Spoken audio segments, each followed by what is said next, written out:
In my past life, I was sent to the divine realm alongside my elder sister, the imperial princess, for a political marriage. My sister with the fire god bore a sacred Chilan beast and helped him ascend the divine throne, yet when the water god took me as his bride, I failed to conceive a divine beast, blaming me for his lost throne. He murdered me in cold blood, ripping out my heart and crushing the nascent spirit of our unborn sacred child. When I opened my eyes again, I had returned to the day of the arranged marriage. This time, the water deity went to great lengths to court favor and successfully won the hand of the imperial princess. He believed he too could sire the auspicious Chilan beast and reclaim the throne by defeating the fire god. Little did he know, my essence is that of the nine heavens mystic flame. With the fire god Jemha, we could conceive the legendary primordial beast, the mystic phoenix, a rarity seen once in 10,000 years.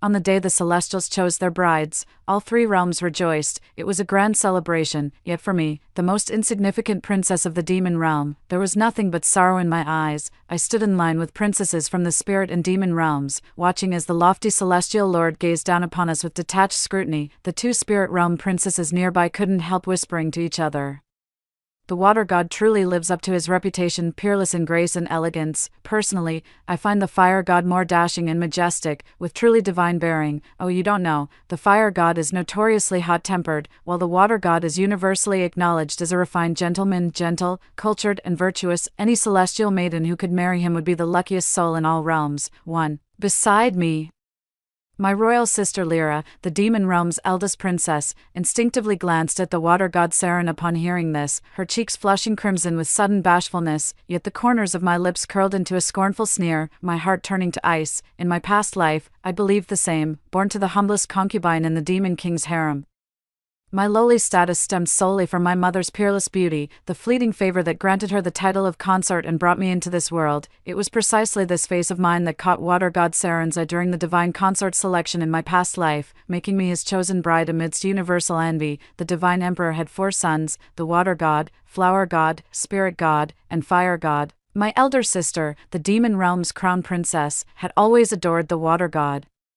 To everyone's surprise, he chose me instead, forcing her into a reluctant marriage with the fire god. After the wedding, I experienced the most blissful period of my life. Just as the rumors said, Saren was gentle and kind, showering me with meticulous care and affection. Back then, I thought my hardships were finally over and I'd found my soulmate. Little did I know this marked the beginning of my descent into hell. It all began a year later. My sister, who married the fire god Cassius, became pregnant and later gave birth to a Chilan, a celestial omen unseen for millennia. The emperor was overjoyed, showering the little Chilan with affection. His fondness even extended to the fire god, whom he'd previously disliked, now viewing him in a new light. Yet my womb remained stubbornly silent. Gradually, Saren changed. He grew impatient with me, his gaze turning colder by the day. They even forced me to take forbidden elixirs, all to hasten the birth of an auspicious beast.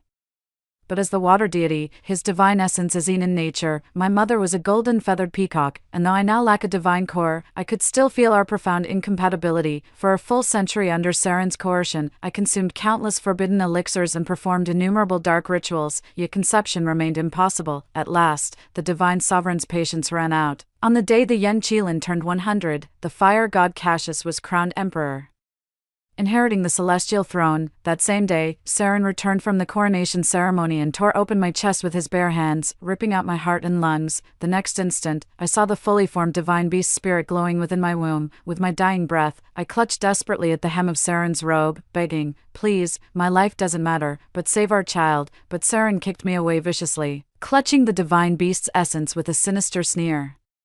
"Cassius has claimed the throne, what use is this bastard now? Die together." As the words faded, I watched helplessly as he mercilessly crushed my fully formed child. My poor child never even got to open his eyes before his own father took his life with his bare hands, and with my child's last breath, my very soul shattered into oblivion. Never did I imagine I'd be reborn, let alone return to this very day of the divine consort selection.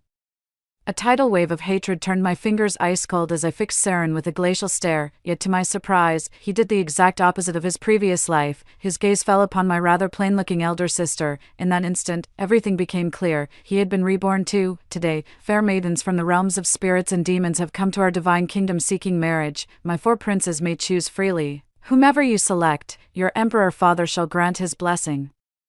After the emperor spoke these words, the other three princes remained motionless, as the water god Saren was the emperor's firstborn. Though no crown prince had been officially named, his status inherently differed from his younger brothers. Thus in this consort selection, Saren should naturally have first choice. In our past life, Saren also chose first. He took one look at me and knew I was the one, yet in this lifetime, he didn't even glance my way.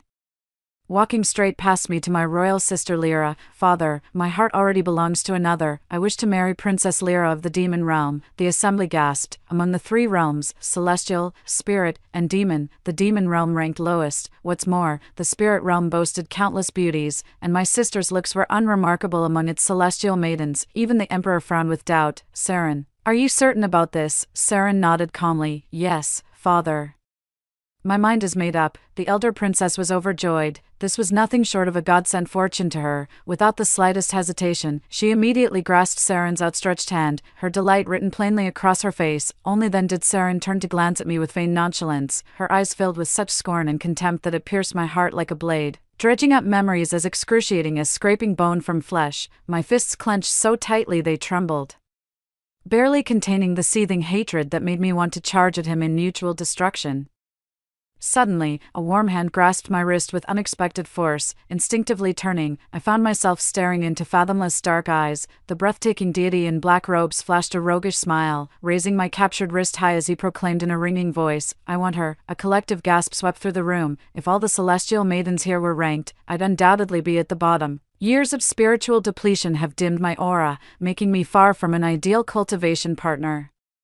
This face is literally my only redeeming quality. No one expected the arrogant fire god Cassius would actually choose me. He even broke protocol to claim me before his two elder brothers. The emperor couldn't fathom what had gotten into his sons today, both acting completely out of character. Before he could utter a word, Saren's face darkened. "Cassius, don't say I didn't warn you as your elder brother. Marrying this spiritually weak, unworthy demon realm commoner will be a regret you'll rue too late." My chest tightened as I tried to speak, but Cassius' hand slid down to clasp mine firmly. His smiling eyes met mine as he chuckled softly. "Elder brother, just focus on your own celestial partner. There's no need to trouble yourself with my affairs. I've taken a liking to this demon realm commoner, whether her spirit is weak or she lacks immortal roots. This deity finds her utterly charming. I've decided she shall be mine." My heart stirred with an inexplicable pang of sorrow. No one has ever stood up for me so resolutely in front of so many people, speaking on my behalf and taking my side without hesitation. Why would Cassius treat me so kindly when we've only just met? It wasn't just me, everyone present was stunned. No one expected the fire god to openly clash with the water god over some minor noble girl from the demon realm. The divine queen covered her mouth with a chuckle, gracefully diffusing the awkward tension. "My lord, let it be. Cassius has always been this way. If this pleases him, we shall settle it thus." Cassius, the god of fire, was the late-born son of the divine emperor and empress, who doted on him beyond measure, and so, with the empress's words, the marriage arrangement was firmly sealed. Saren shot me a displeased glance before leaving, letting out a scornful laugh. "Cassius, who do you think would want such an insignificant wretch? Mark my words, within a century, you'll come to loathe her with every fiber of your being. I'll be waiting for the day regret reduces you to tears." The emperor's first sons each tipped two brides, one from the spirit realm and another from the demon realm, bringing joy to both worlds. My royal sister and I returned to the demon realm to await our weddings. On my wedding day, Princess Lyra deliberately came to my chamber, sneering at my pitifully meager dowry. "Blaze, today marks our wedding day. Though we're both marrying divine lords, a bastard daughter remains a bastard. Lowborn will always be lowborn. Know this well. I'm wedding the future emperor, while you're bound to that hot-tempered, petulant brat. If you ever suffer in the divine realm, don't come crying to me. I'd hate to be bothered." I watched Lyra's sycophantic antics with cold amusement, smirking inwardly. "Dear sister, may you never taste the bitterness I endured in my past life, too, a century from now. May you still laugh while recalling these words." On that auspicious day, I entered the divine realm in marriage alongside my elder sister. As the firstborn, Saren's ceremonial grandeur naturally surpassed all others. My sister's mile-long bridal procession was truly magnificent. The entire demon realm marveled at her celestial ascension, whispering how she might become the future divine empress and bring prosperity to our people. Gazing up at my sister seated beside Saren atop the divine beast, I felt not a trace of envy. In my past life, I had witnessed such a scene before. Back then, I naively believed Saren truly cherished me, imagining we'd share a harmonious marriage of mutual respect. Yet within mere centuries, we met a gruesome end. Mother and child perished without intact remains. As I stood transfixed, an obsidian dragon suddenly materialized across the demon realm's sky. The dragon's roar shook heaven and earth, piercing through the highest heavens. The demon realm erupted in shock. Only when the divine dragon landed before me and transformed into human form did the crowd realize this obsidian-scaled beast was Cassius' true form. Clad in a black robe embroidered with crimson gold threads, Cassius seized my waist and pulled me flush against his chest. Then, to everyone's astonishment, he planted a firm kiss right on my cheek. "Forget these empty formalities, come with me." The next moment, the ground vanished beneath my feet as Cassius swept me into his arms, carrying me straight to the celestial realm before the astonished gaze of the entire demon world. Saren and Lyra were completely upstaged, though I remained oblivious to this in that moment. As the imperial couple's favorite, Cassius resided in the glazed palace, the most serene and exquisite dwelling in all the celestial realm. Boasting scenery unmatched throughout creation, Cassius brought me back and said, "Blaze, this will be your home from now on." My heart ached with sudden bitterness. I hadn't had a home since my mother's passing. The Cassius before me wasn't nearly as domineering as the legends made him out to be. I remembered in my past life, whenever he appeared with Princess Lyra, he always seemed distracted and impatient. There were even rumors among celestial maidens that my elder sister's swift conception of the fire god's child involved certain amorous enchantments, though at the time,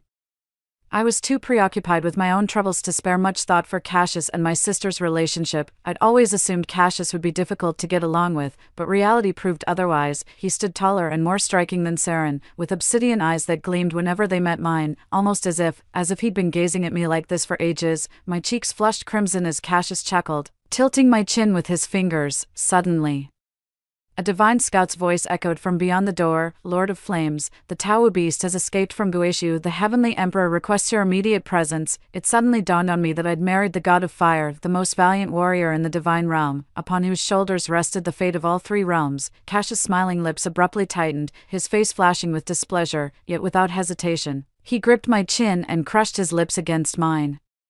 The fire god's scorching body heat overwhelmed me. Just as I thought I'd suffocate, he finally released me. "Wait for me like a good girl." He gave me one last lingering look before finally turning to leave the crystal palace. I hurried to the doorway, watching his departing figure with such mixed emotions that no words could escape my lips. Throughout the divine realm, it was whispered that the water deity and his consort shared a bond of profound devotion and rare tenderness. Saren gathered countless tonics across the three realms, lavishing them upon Princess Lyra in an endless stream to restore her health. He even accompanied Lyra back to the demon realm for visits, doting on her with meticulous care in full view of all, while the demon folk watched in envy. They still couldn't resist taking a jab at me. "Behold our Princess Lyra, what divine fortune to wed such a celestial lord." "Exactly, what's the use of a grand wedding when you just waltzed off to war, leaving her to rot in loneliness?" How pitiful. Even the divine beings knew how to read the room. By some unseen order, the Crystal Palace stood deserted ever since Cassius marched to battle. Apart from the two maids originally assigned here, I was left completely alone. My allotted share of celestial herbs and spirit stones was nowhere to be found, but I didn't mind, for the glazed palace was overflowing with rare elixirs and treasures. Cassius even sent word that I could freely take whatever I needed from the palace. My weak spiritual essence stems from my mother's difficult childbirth that claimed her life. Without her protection, I've spent centuries unable to properly nurture my vitality. Rare elixirs were never within my reach. Now I don't stand on ceremony with Cassius. Daily doses of spiritual remedies have replenished my depleted soul force within mere years. My once ashen complexion gradually regained its healthy glow. Even the maids couldn't help but praise her. Our divine consort has become absolutely radiant since recovering her health. When the divine lord returns, he'll surely be spellbound. Their words made me blush. Yet Cassius never did return. No one remembers when it started. But a saying spread like wildfire through the divine realm: Princess Blaze brings doom to her husbands. The fire god would never return. The tensions between me and the glazed palace finally erupted at an immortal banquet hosted by Saren. I had no intention of attending, but the invitation came from the Empress herself, who insisted that as the master of the glazed palace, my presence was required. Especially with Cassius absent. "Since you've put it that way, I have no choice but to go." I specifically ordered my maid to make me a black robe, and tied up my normally flowing soft hair high. The transformation made me look like Cassius's spitting image. My appearance left everyone stunned. After years apart, Princess Lyra didn't seem to be doing well. An unnatural flush colored her cheeks, her figure had grown fuller, and exhaustion clouded her eyes. When her gaze met mine, it instantly brimmed with malice and envy. Blaze. Who would have thought you'd manage just fine without Cassius around? I smiled faintly. You jest, sister. I merely keep watch over the Crystal Palace awaiting my lord's return. Saren, who had been silently watching me, suddenly spoke up. Husband, how affectionate. My expression remained calm as I met his gaze. You jest, brother. Since Cassius and I are wed, husband is only natural. The moment those words left my lips, Saren's demeanor turned icy. Even Princess Lyra noticed the tension. Tugging at Saren's sleeve, darling, what's gotten into you? To everyone's shock, the usually composed Saren violently shook off her hand, fixing me with an icy glare as she spat out, Blaze, you married the devil incarnate and actually believe you found happiness. How dare you compare yourself to Lyra? How could Cassius possibly measure up to me? The venom in her words left the entire room speechless. I let out a soft laugh in the deafening silence. Brother. Cassius never sought to compete with you, nor should I be compared to our elder sister, but as the eldest, you shouldn't speak ill of my husband before me. Cassius and I are one. To me, he'll always be the finest man. With that, I turned to leave. To my shock, Saren completely lost his composure at my words and violently grabbed my arm. Blaze, how dare you? How dare you develop feelings for him?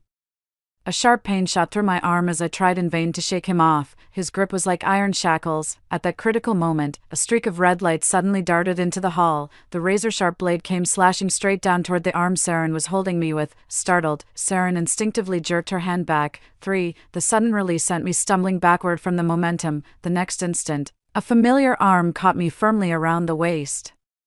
I heard the man's usually flippant voice turn ice-cold as he spoke. Saren, I call you big brother out of courtesy. Lay another hand on Blaze, and I'll chop that arm right off. 5. Cassius' sudden appearance completely shifted the dynamics of the celestial banquet. Though Saren is the crown prince with supreme status in the divine realm, those in the know understand Cassius' formidable power as the god of war across 3 realms. Yet over all these years, the two had never come into direct conflict due to various circumstances. Cassius was known for his carefree and easygoing nature, rarely taking things seriously. He didn't even show interest in the imperial throne, which is why Saren always kept him at arm's length. In my past life, he even warned me to avoid unnecessary contact with Cassius unless absolutely necessary, to prevent speculation and complications. Back then, I was deeply infatuated with him and naturally wouldn't defy his wishes.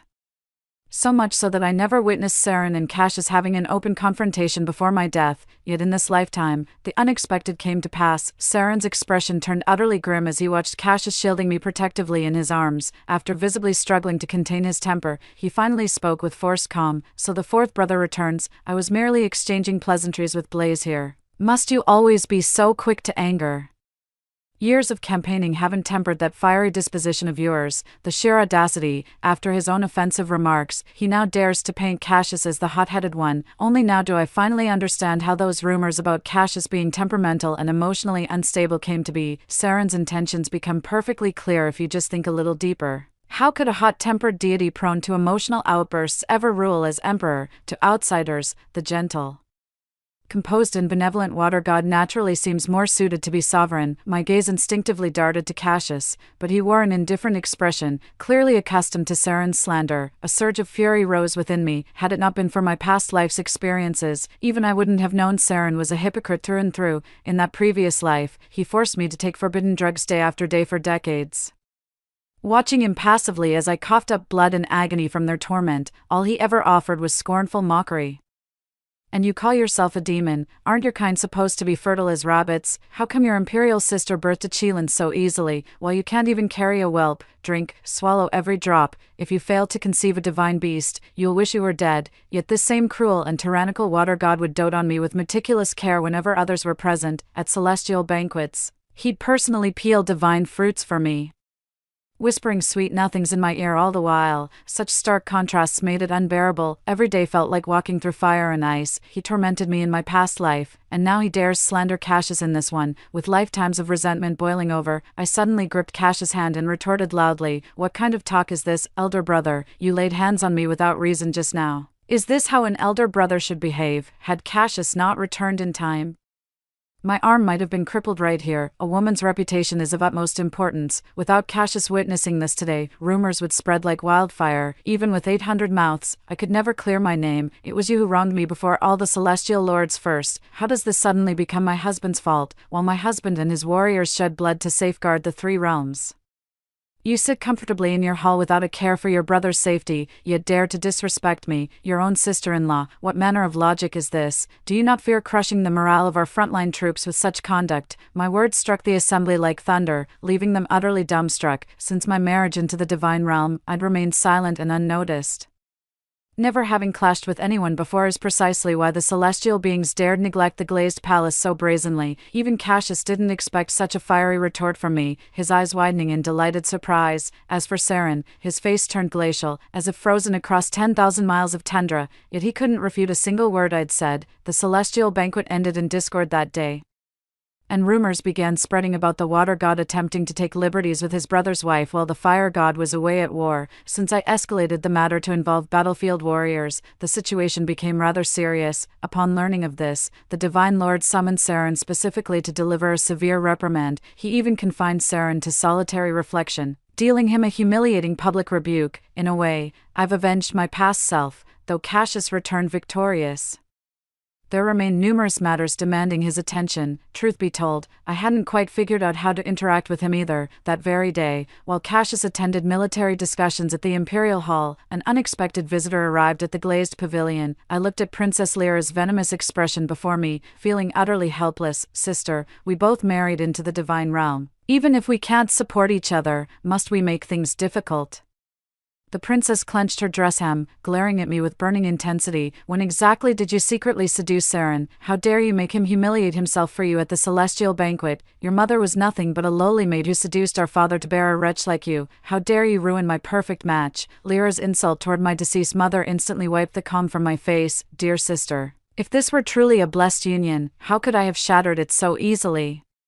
Besides, I've barely met the water god in recent years, and you were always present, which I of yours saw me seducing him. Let me make this clear, my heart belongs only to my husband, I adore him beyond measure. Your precious water god means nothing to me. The moment I finished speaking, a soft chuckle came from beyond the door. I turned to meet Cassius' eyes, glinting with amusement and mischief. My face burned crimson with embarrassment. What on earth did I just say?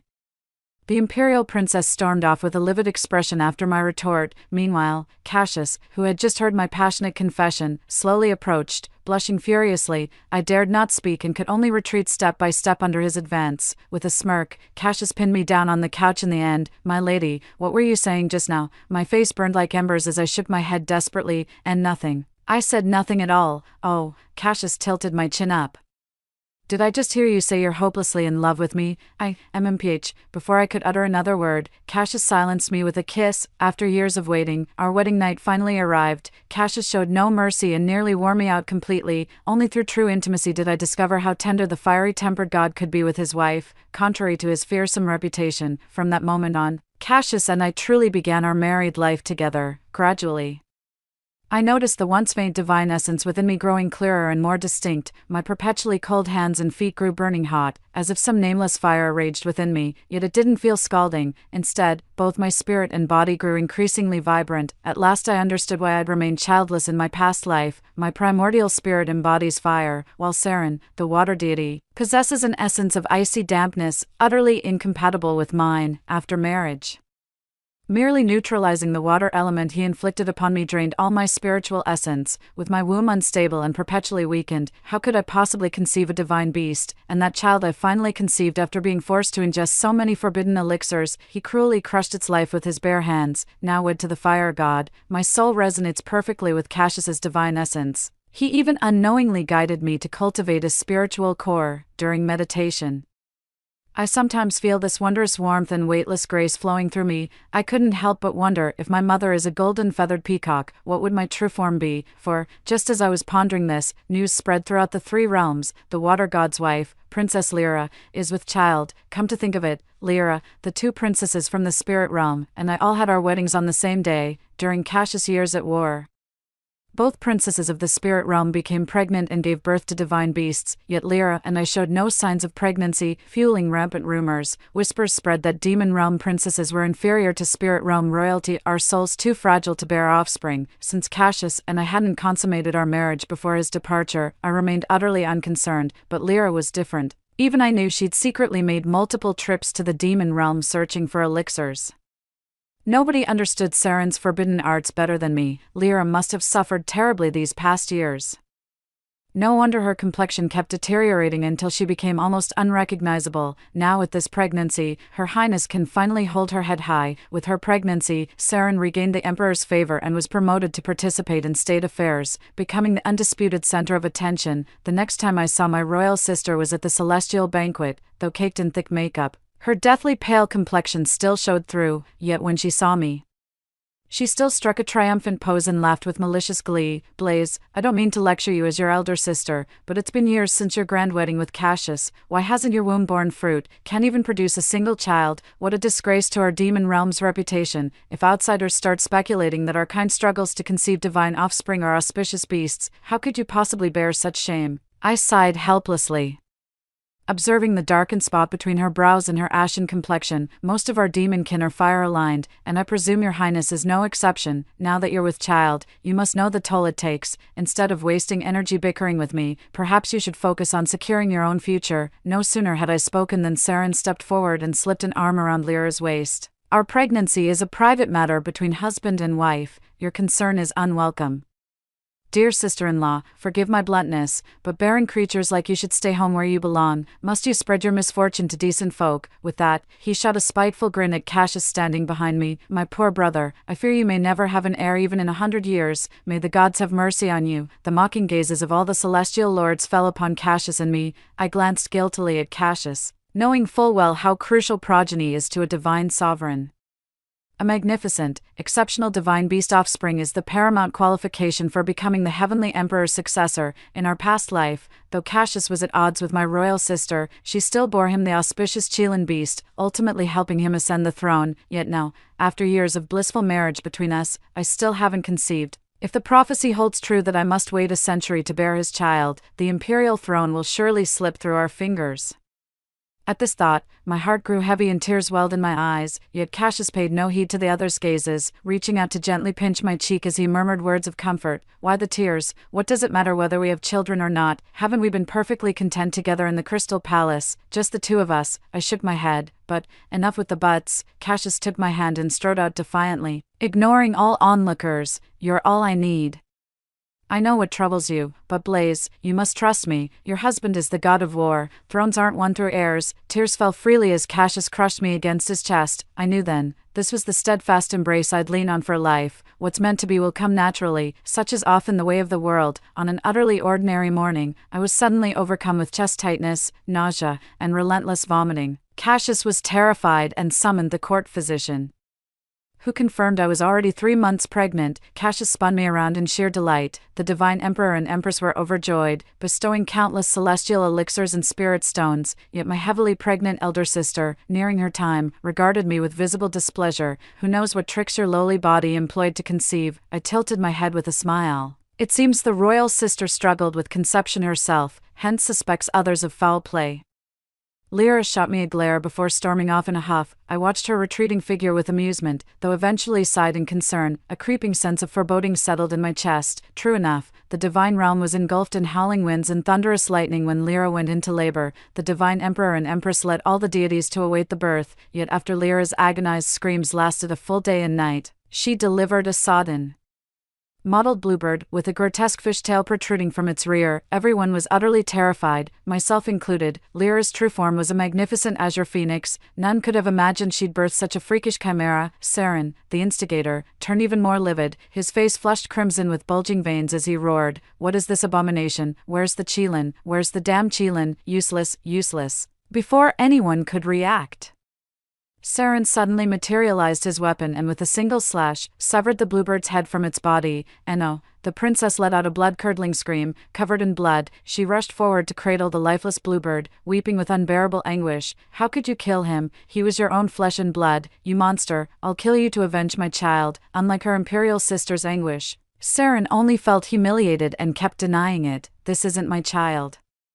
A deity like me could never sire such offspring. With a thud, he dropped to his knees before the emperor. Father, this useless woman is barren. Grant me permission to divorce her and remarry. I swear I'll sire a Qilin heir. I know I can do it. The emperor kicked him away in disgust. Wretched fool, that's your own flesh and blood. How could you be so heartless? To think my blood runs through your veins. Your mother and I are utterly ashamed of you. You'll remain here in reflection.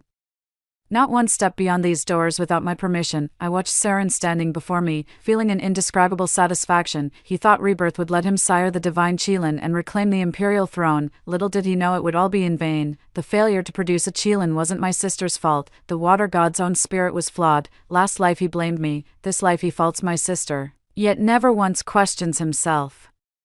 His refusal to confront his own failures and flaws doomed him to ultimate defeat. The imperial elder sister, deeply distraught, was personally escorted back to the demon realm by the divine emperor and empress. The celestial realm offered rare herbs and spirit stones as compensatory gifts, yet no material compensation could ever mend a parent's heart shattered by their child's brutal death. In the blink of an eye, the baby in my womb is about to arrive. After the previous accident, Cassius was extremely anxious about my delivery. He'd stocked up on every elixir and made thorough preparations, yet when the moment finally came, he completely panicked, gripping my hand with trembling fingers. Blaze, please be all right. Gasping in pain, I still managed to reassure him, I'm fine, don't worry. Yet during my labor, disaster truly struck. As the auspicious beast was born, the crystal palace suddenly erupted in flames from the intense heat. All the celestial midwives were forced to retreat. Only Cassius charged in without hesitation to stay by my side. Flames roared all around us, yet neither Cassius nor I felt their scorching heat. Amidst the fiery glow, a golden red feathered creature resembling a living flame soared skyward. The emperor waiting outside gasped in awe, exclaiming uncontrollably, "A phoenix! By the heavens, a phoenix!" Word spread instantly through the divine realm. The fire god's consort had given birth to a legendary phoenix, a marvel unseen for millennia. Overjoyed, the emperor immediately proclaimed the fire god as his successor, with the coronation ceremony to be held during his phoenix heir's centennial celebration. Yet Cassius, the future emperor-to-be, remained by my side with tearful eyes, tenderly kissing my hand in anguish. Blaze, I'll never let you go through childbirth again. You scared me half to death. Watching the god of war shedding tears for me, I finally couldn't help but voice the question buried deep in my heart. Cassius, why are you so good to me? Cassius leaned in and planted a gentle kiss on my forehead. Silly, how do you think you made it back? I begged the Queen Mother to harness 10,000 years of divine power to activate the wheel of samsara and bring you back. I fell in love with you the moment I first saw you in our past life. Had you not been so deeply devoted to Saren, I would never have let you marry him. Scalding tears streamed down my cheeks as I realized everything had happened because of Cassius. He was the one who brought me back. Cassius cradled my hand with reverent tenderness, as if holding something infinitely precious. Blaze, this time I finally didn't lose you. Yes, this time we've finally found each other. Just when everyone thought the dust had settled, a dark mist suddenly surged into the crystal palace. Startled, I focused my gaze and realized the intruder was none other than Saren. His hair was disheveled like a madman, wildly swinging a longsword in his hand. No, this can't be. There must be some mistake. This is my child. Blaze is my wife. Only I can sire a Qilin. Only I can father a phoenix. Cassius summoned the Godslayer blade, shielding me completely behind him. Yet Saren still stared at me with manic eyes. Blaze, come with me. We'll surely breed divine beasts. You're my wife. Come with me now. With that, he lunged forward violently, only to be kicked out of the hall by Cassius. The emperor's fury ignited at the sight of him. Didn't I order you to reflect behind closed doors? Who permitted your presence here? Get out of my sight. But Saren had gone mad, thrusting his sword forward. I'm the firstborn. Why would you pass the throne to him? I'll kill you and claim the throne myself. Enraged, the emperor commanded the divine guards to subdue him, but Saren's frenzied state granted him monstrous strength, making him momentarily unstoppable. Breaking free from the divine weapons restraining him, he thrust his sword fiercely toward the divine sovereign. At the critical moment, a long blade pierced through Saren's chest from behind. Saren turned, only to find it wasn't Cassius but me who wielded the Godslayer blade. He stared at me in disbelief. Blaze. My lashes lowered as a glimmer of tears flashed at the corner of my eyes. This blade is for the child I never got to hold. Saren's pupils dilated violently. Only now did he realize I'd been reborn too. But it was too late, far too late. Saren collapsed before the crowd, burdened with countless regrets and remorse. Thus fell the water god of an era. A century later, the fire god ascended the throne, and at last, I became the first divine queen of the demon realm. The entire demon realm basks in divine protection, with every household thriving in peace and prosperity. In the newly reconstructed Divine Sovereign's palace, a century-old phoenix chick nestled on my lap as I recounted how I slew a god with my own hands 100 years prior. Mother Queen is amazing. Mother Queen, who's stronger, you or Father Sovereign? I chuckled and ruffled his hair. Ask your father. The little phoenix turned and threw himself into Cassius' arms. Father. Who's stronger between you and Mother? Cassius couldn't help but laugh, turning to gaze at me with boundless tenderness in his eyes. Your mother, without a doubt. I've lost to her for all eternity. Amidst the rosy clouds of the divine palace, Cassius and I exchanged a knowing smile. Henceforth we'll roam the clouds together, never to part through endless lifetimes. Story 2, Before the High Temperature Apocalypse. My husband brought his white moonlight, Nova, home.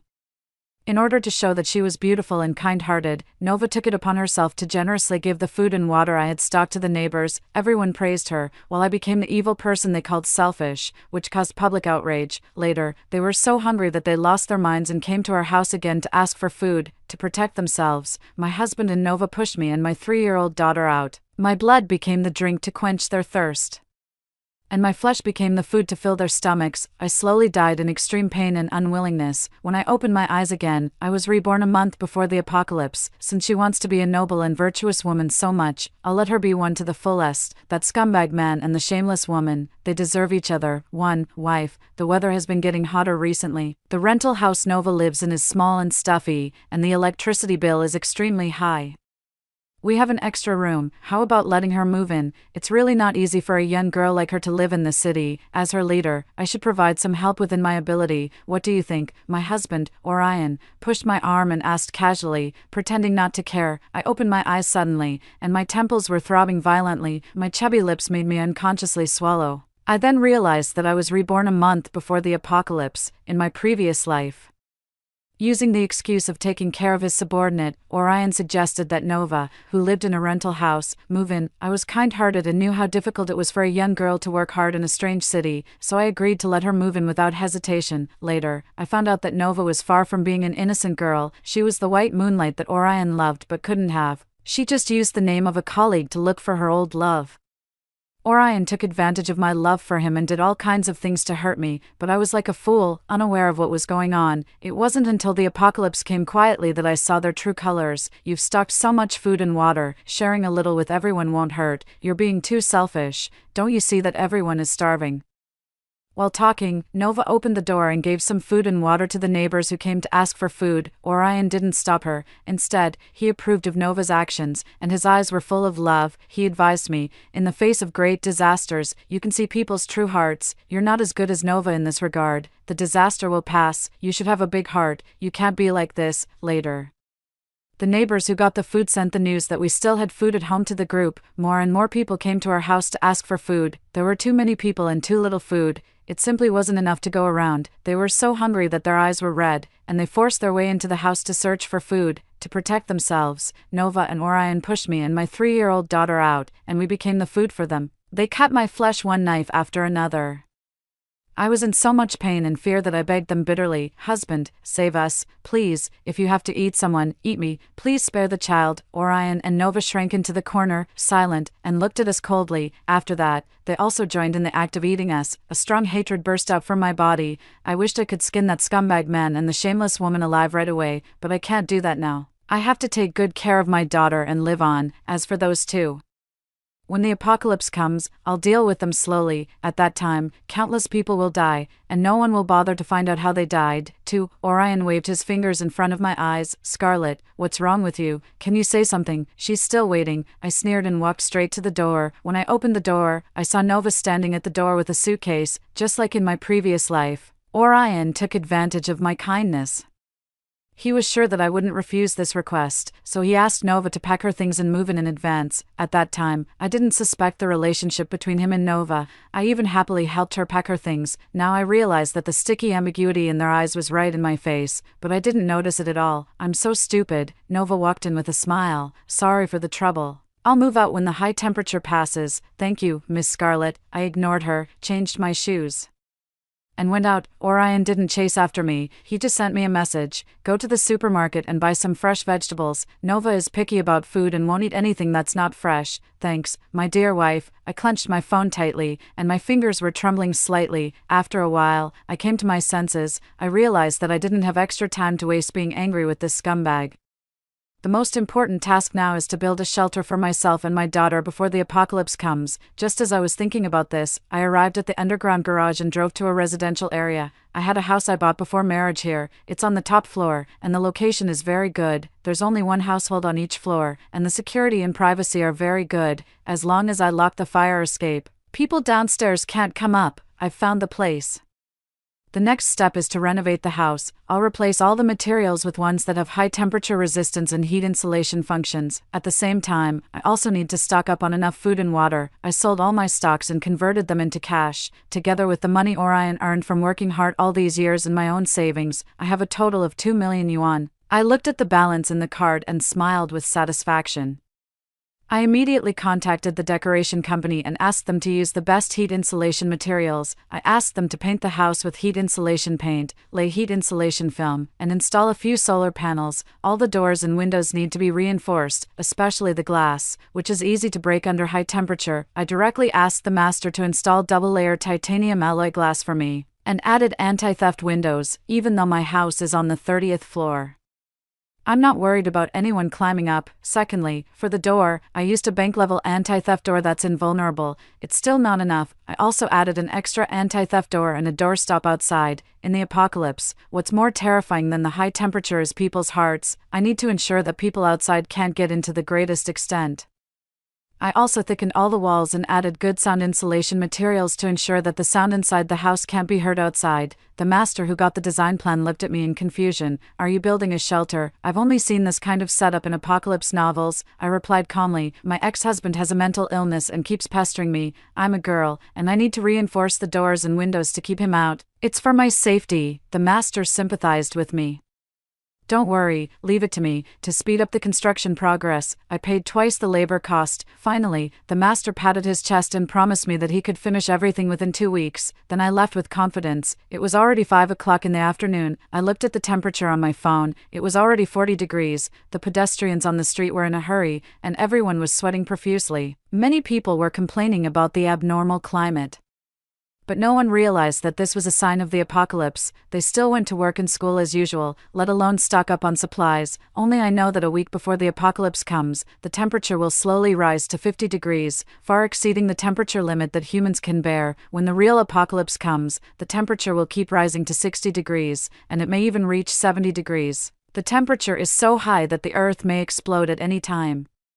There's no water and electricity, the rivers dry up. When water is poured on the ground, it will be evaporated instantly. Humans can't walk outside at all. Thinking about what happened in my previous life, I took a deep breath. I realized that I still have a lot of things to do. There are so many people coming and going in the community. If I stock up a large amount of food, it will definitely attract the attention of others. One of the survival rules in the apocalypse is not to expose the supplies. Otherwise, it will bring endless trouble. I need to carefully consider the time and place to stock up on supplies. 3. I picked up my child from the kindergarten and, on the pretext of the high temperature, asked for a month's leave for my child. Mom, I don't want to take a leave. I want to go to the kindergarten. Luna's little hand grabbed the hem of my clothes and she looked at me in confusion. I squatted down. After a lifetime, I held Luna's thin but whole body again, and couldn't help but shed tears when the temperature drops a little. Mom will take you to the kindergarten. Okay, Luna nodded sensibly. I picked her up and was about to leave. Before leaving, I looked at the teacher and reminded her in a low voice, the temperature has been abnormal recently. You should stock up on some food at home, especially water. Teacher, take care. Although I knew that the apocalypse was coming, I couldn't say more. I could only fulfill my obligation to remind her. After picking up Luna, I went straight to the local supermarket near our home. I pushed a shopping cart and bought some food that couldn't be stored for a long time: fresh vegetables, meat, sparkling drinks, yogurt with a short shelf life, dumplings, and tangyuan. After the power went out, these foods couldn't be stored for long. I want to see them die in despair. I carried the big bags of food home. Nova had already prepared dinner at home. The air conditioner in the house was set to the most suitable temperature for the human body, which was 26 degrees. Everything looked so warm and comfortable. Nova greeted us gently to have dinner, acting like the hostess of the house. After putting the food I bought into the refrigerator, I sat at the table to eat. Orion looked puzzled. "Why did you buy so much food?" I asked. "For a few days' leave for Luna. The temperature in the city is too high. I planned to take her to my hometown in the countryside and stay there for a while, to escape the heat and let her experience the rural atmosphere. Do you want to come with us?" The joy on Orion's face couldn't be hidden. "It's okay if you take Nova back. I'm so busy with my work that I can't get away." In my previous life, after Nova moved in, Orion found all kinds of excuses to ask me to go back to my hometown and stay there for a while, so that he could make room for them. But I had no relatives left in my hometown, and I didn't want to go back, so I refused Orion's request. Because of this, Nova held a grudge. She made things difficult for me in daily life. She either disliked that the ingredients were not fresh or that the taste of the dishes was not right. Orion quarreled with me many times because of this. Later, when I realized that the temperature was not right, the supplies I managed to grab from several supermarkets were given away by Nova. In the end, they brutally killed me. "In this life, I'll move out as you wish. I want to see how long you can survive in the apocalypse without me, the big fool, stocking up food for you." The next day, I took Luna and stayed in a hotel near the community, which was convenient for me to supervise the construction progress. After settling down, I immediately rented a large warehouse and a small truck. Then I took Luna to a large supermarket 10 kilometers away from home. I found the supermarket manager and told him that I needed to order 100 boxes of purified water and 50 large barrels of water. I also ordered 100 large-capacity water storage barrels and filled all the barrels with water before the water supply was cut off. These can be used not only as domestic water but also as a way to cool down by soaking in the water when necessary. I don't know how long the apocalypse will last, so it's better to prepare as much water as possible. After ordering the water in the supermarket, I gave the supermarket manager the address of the warehouse and asked him to deliver the goods on time according to the address and time I gave him. After everything was arranged, I went to another large supermarket. This time I went to the fresh food area and pushed 2 large shopping carts. The supermarket salesperson saw that it was difficult for me to operate with a child, so she kindly helped me. I took 50 bags of various semi-finished steaks, mutton, chicken, duck, and fish. After the apocalypse, even if the power went out, I could use the solar generator to keep the refrigerator running. Even if the generator couldn't be used in the end, these frozen foods could also be used as a tool to cool down. I wanted so many things that the shopping cart couldn't hold them all. The manager suggested that I write them down on paper, and then he would prepare the goods and deliver them to my home. I ordered 50 caddies of rice, flour, cooking oil, and grain each. I also ordered 100 boxes of instant noodles, instant food, self-heating hot pot, and rice. I ordered 200 boxes of various canned fruits, meat, 8 treasure porridge, bread, and snacks. After paying the deposit, I gave him the address of the warehouse and asked him to deliver the goods. In the following days, I went back and forth to various wholesale markets and bought clothes for adults and children.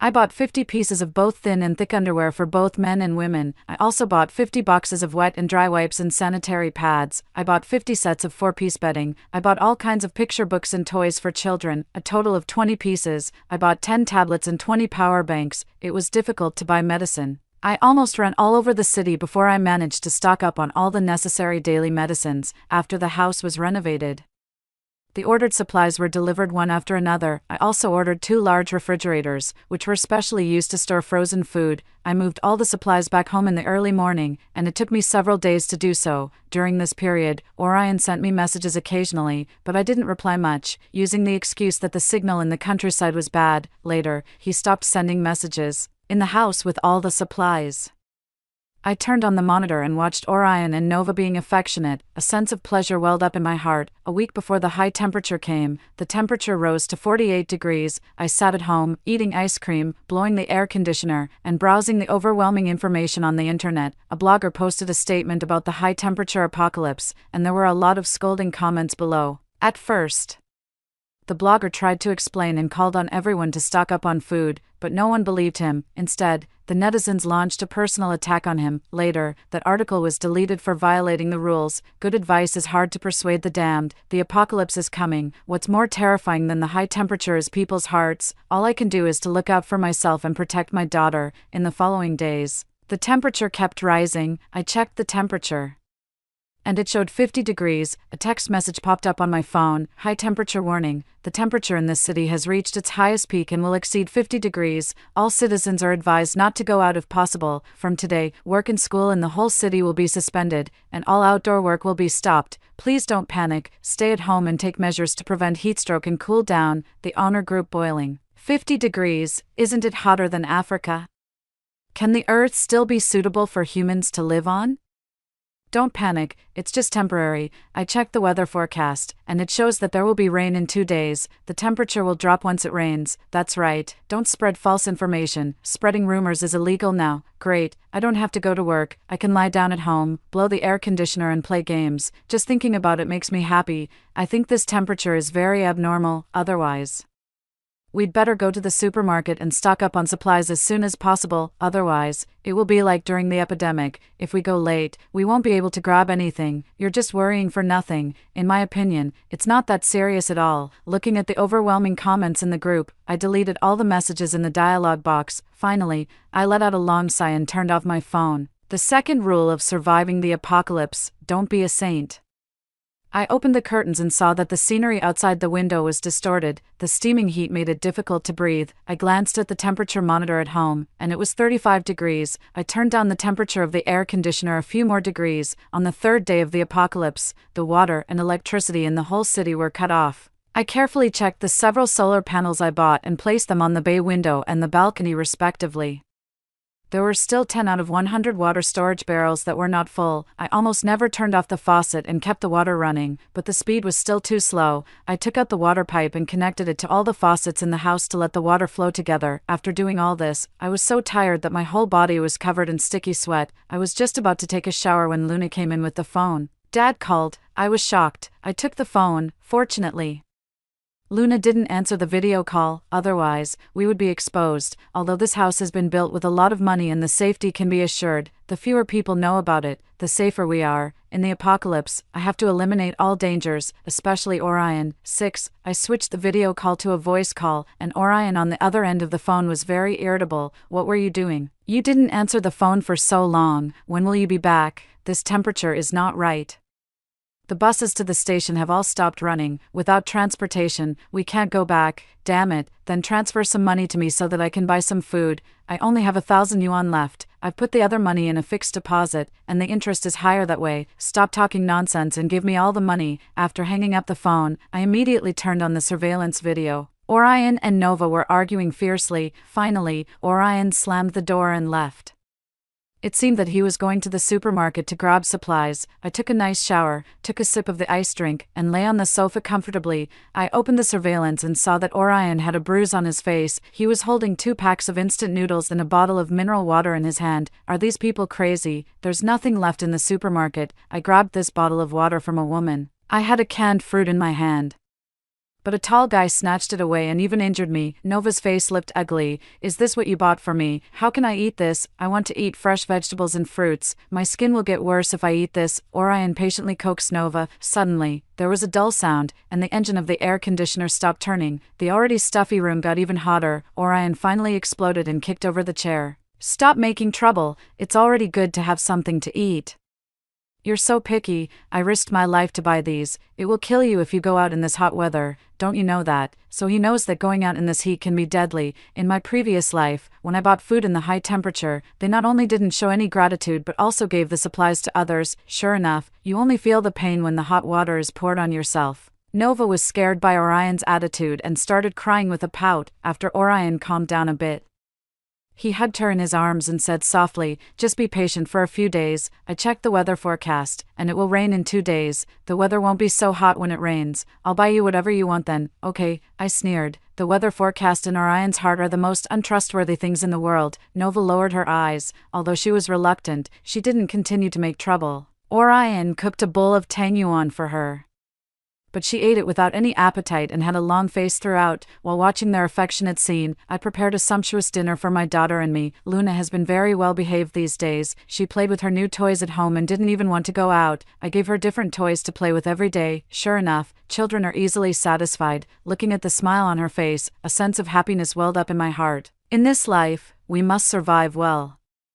but Orion discovered that we weren't in the countryside earlier than I expected, and we were in trouble. 7. When I woke up the next morning, I checked the time. It was 7:10. I walked to the living room and pulled open the thick blackout curtains. The sun shone in so fiercely that it was blinding. It's so early, and the sun is already so strong. I quickly picked up my phone. The temperature showed that it was actually 53 degrees outside. The sound of an ambulance came from downstairs. The messages in the group started flooding the screen again. 10 people in our building have heatstroke so far. How can they still get heatstroke while staying at home with the air conditioner on? Don't you notice that all the people taken away are old people? They're reluctant to turn on the air conditioner. They're risking their lives for money. I can't stand it even with the air conditioner on. It's like a sauna in the room. The weather forecast shows that it will rain in the next few days.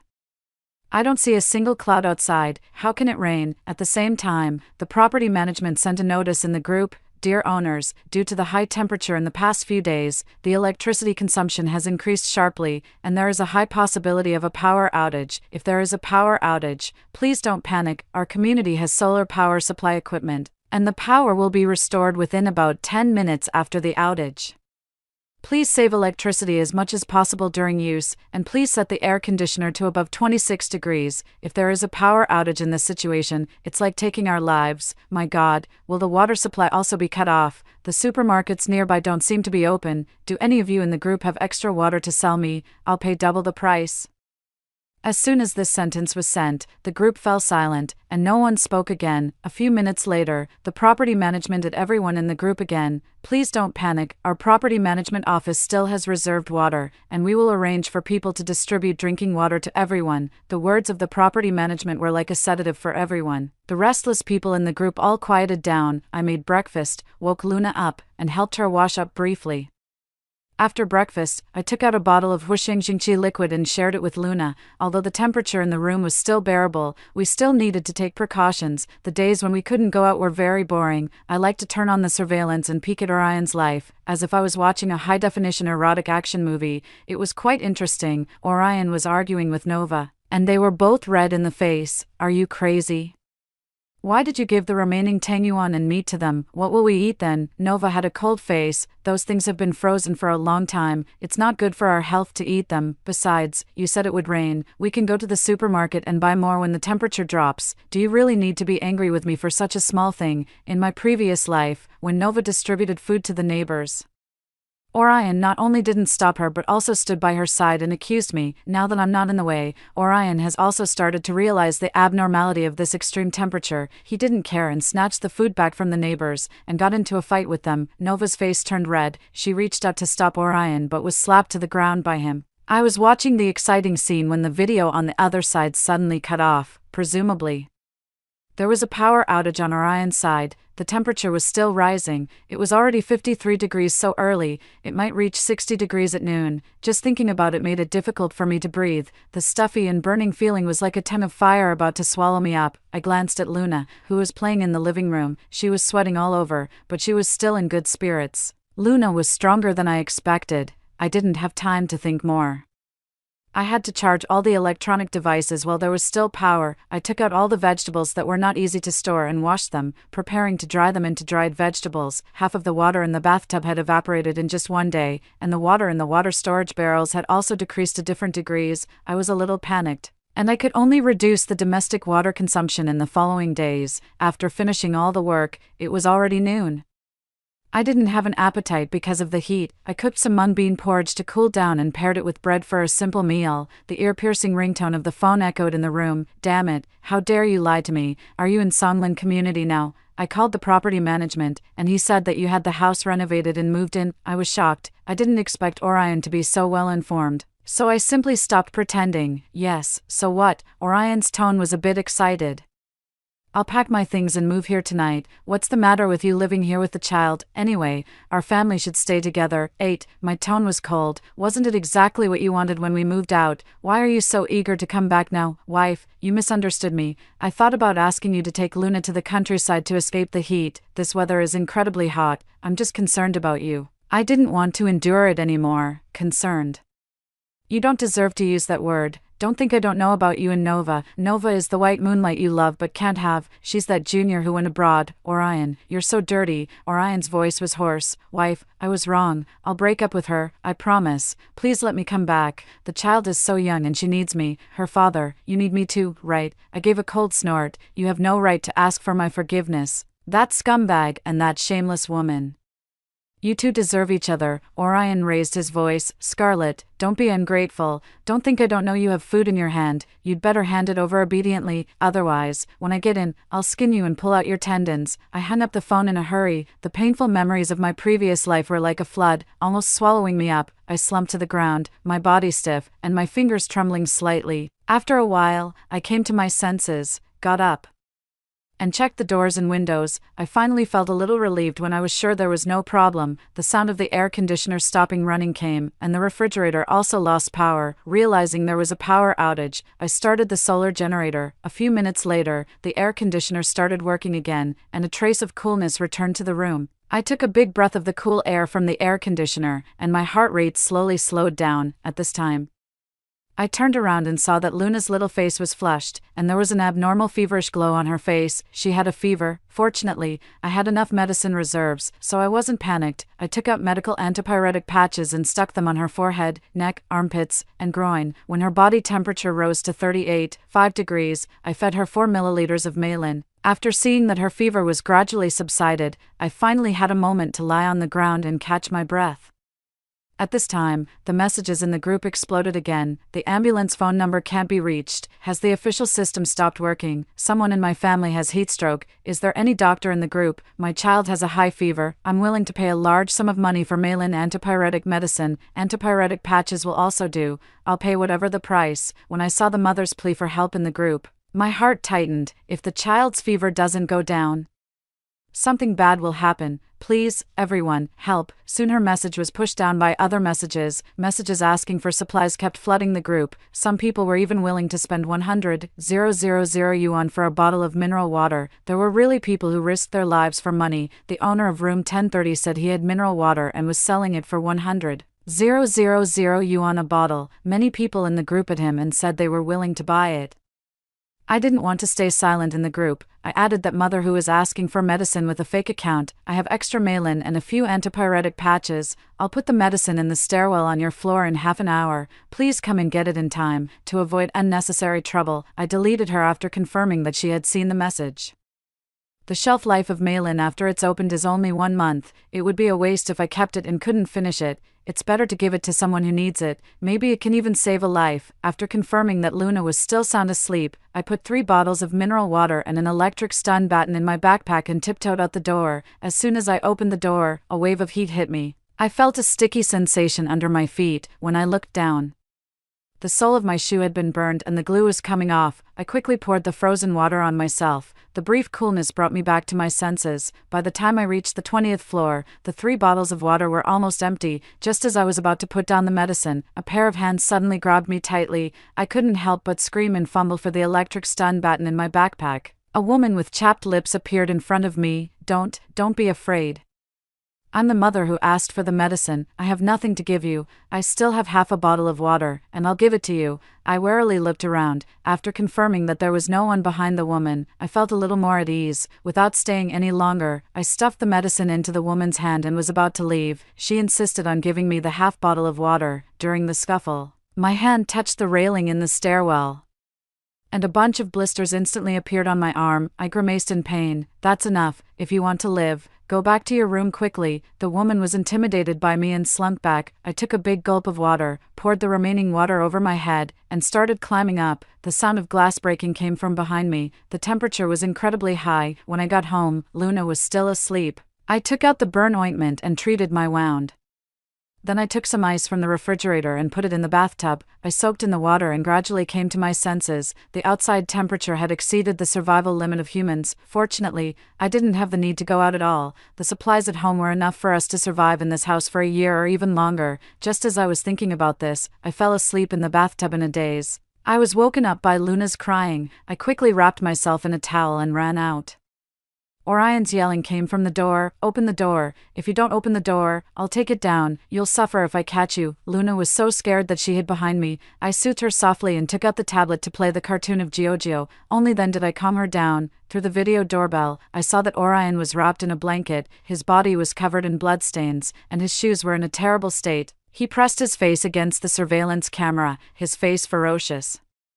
"If you don't be obedient, you'll end up worse than Nova." A chill rushed from my cervical spine to my brain. "What did you do to her?" Orion's eyes were sinister, and he laughed coldly, revealing his blood-stained teeth. 70% of the human body is water. I couldn't help but retch. The image of being brutally killed by being cut piece by piece in my previous life lingered in my mind. Wasn't she the one you loved the most? How could you do that to her? I couldn't help but ask him.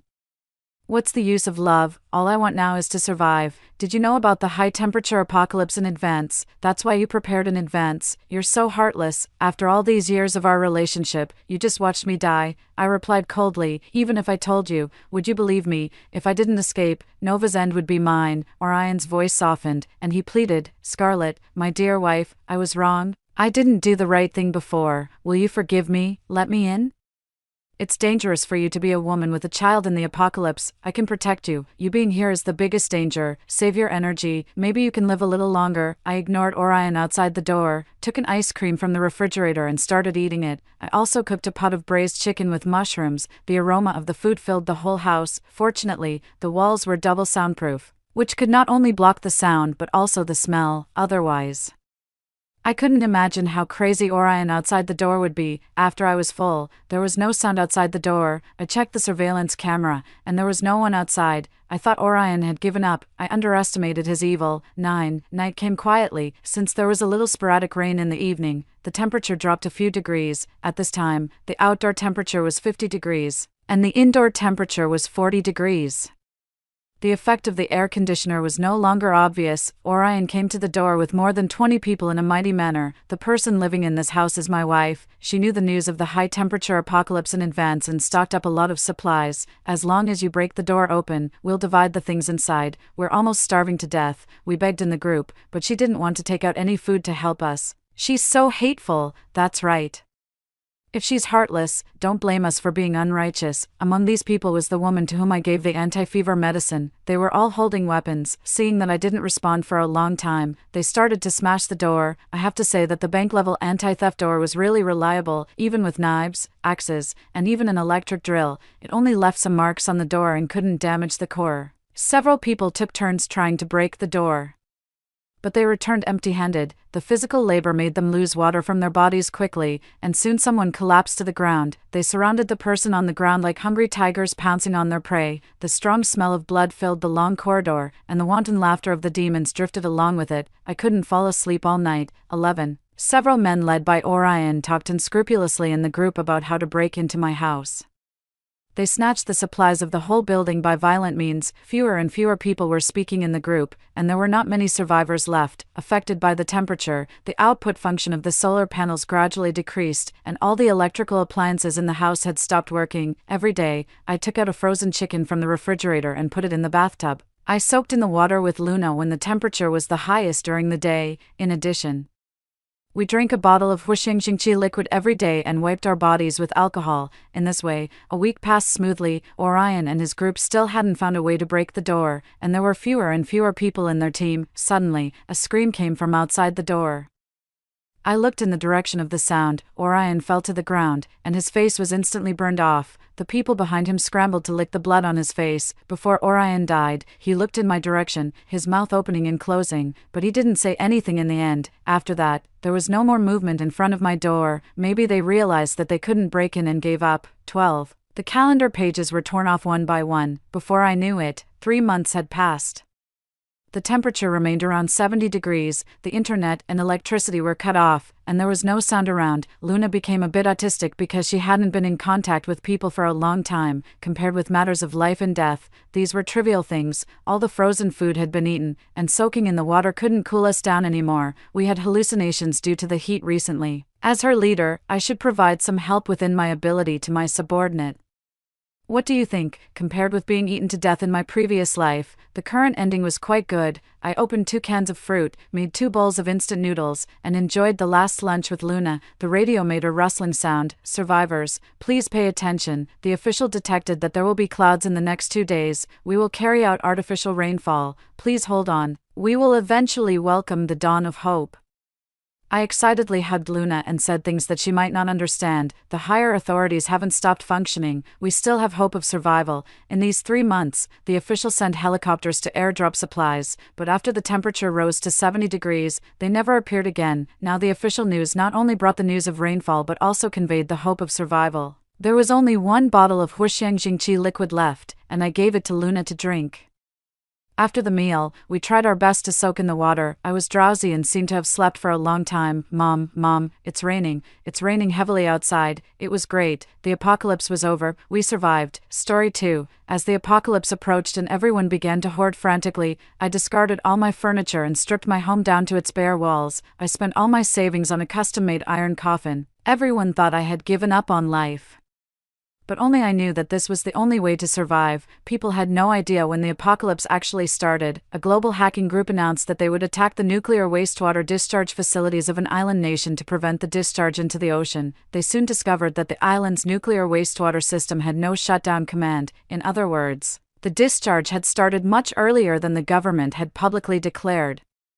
The real timeline for discharging nuclear waste into the ocean could be traced back to the 1960s and 1970s. The island could have kept this secret hidden forever, but the consequences of the pollution were now uncontrollable. The monsters created by the nuclear contamination had coexisted with us for decades. Scenarios I could never have imagined in my dreams were unfolding in reality. I will now tell you the events I experienced in chronological order in recent years. I've been busy trying to survive, finding only the nights to intermittently record my thoughts, so my writings are quite fragmented. Please forgive me. I've always believed that what can be imagined is not the real apocalypse. Only those things beyond understanding can bring about the true terror of the end times. On November 21st, 2023, there was a news report online about a fishing boat in a bay whose crew disappeared overnight. Large patches of blood were found on the deck. But there were no signs of struggle, and even the knives used for gutting fish showed no signs of use. I've always been interested in the world's unsolved mysteries and naturally couldn't ignore such news. I immediately searched for related reports on the internet. I found a set of photos of the fishing boat. It was a typical ocean-going vessel with 33 crew members, most of whom were not local fishermen but migrant workers from other provinces. This reminded people of another incident.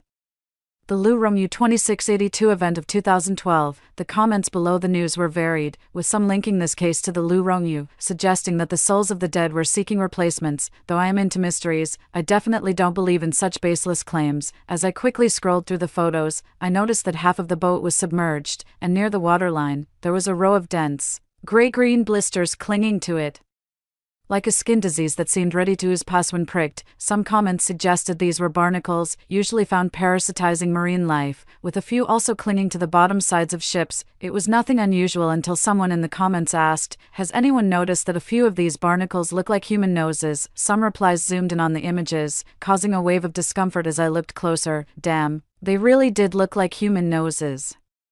It was like the noses of people swimming backstroke, keeping just their noses above water to breathe, but normally in such a situation, you'd see the lower half of the body, especially the critical parts, but in this picture, these noses seemed to be cut off and lined up, with no other parts of the body following behind. The noses were about a 4 heads distance from the ship's side. Could it be that the missing crew members had their heads cut off and tied to the barnacles?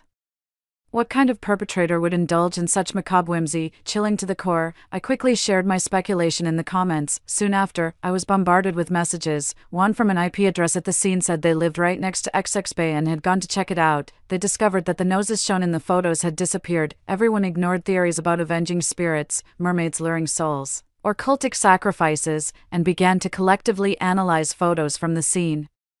Starting a nationwide effort to count noses, photos from the general public, pieced together from various angles, presented a complete view of the ship as it was found. The hull had a total of 33 noses, exactly the same number as the missing crew members. Could it be that the heads of the 33 crew members were displayed on the ship, while their bodies were sunk to the seafloor to feed the fish? Later, the perpetrator returned to the scene. collected the heads of the 33 crew members like harvesting cabbages in the field, and moved them elsewhere. This was clearly impossible. The eyes of tens of thousands of local residents had not seen any heads, which was unreasonable to begin with. Instantly, my theory about the heads self-destructed, and I was the first to debunk it. Later, I added a local netizen on WeChat to learn more about the situation on the ground. The netizen I added was a girl, just like me. Her name is Amara, 19 years old, 8 years younger than me, living in a coastal town with her fisherman father. At first, we only talked about the details of the case, but eventually, we began to chat about everything under the sun. Gradually, we became closer. I hardly have any friends and live alone in a big city. Since my grandfather, who raised me, passed away in 2021, I've had almost no contact with other relatives. I live alone with a mixed-breed dog named Sunny. My name, Amanda, is actually my dog's name spelled backward. Making a friend because of this was actually quite joyful. I would chat with her whenever, feeling she was one of the few friends who truly understood me, and I cherished that. She told me that her father had informed her that the ship had been seized and hidden in a shipyard warehouse at the port. A few days later, an even bigger piece of news quietly emerged: another disappearance. This time, 894 employees from 3 production lines in a warehouse went missing. Except for the 12 who had taken leave that day, all other employees working in the warehouse disappeared. This was probably the largest disappearance case in the nation's history. It dominated the top trending searches for several days, and opinions were abundant. Almost all the national mainstream media converged on this small coastal town to report the latest investigation updates to the public. When I saw this news on the trending searches, it was also the first time Amara video called me. I hesitated because, after resigning abruptly, I hardly spoke to anyone except for singing alone at home, talking to my dog, or talking to myself. It seemed like I had almost lost my ability to speak at other times. I adjusted the camera towards the ceiling and answered the call. I saw Amara. Amara was adorable, with delicate and petite features, looking younger than her actual age. Amanda.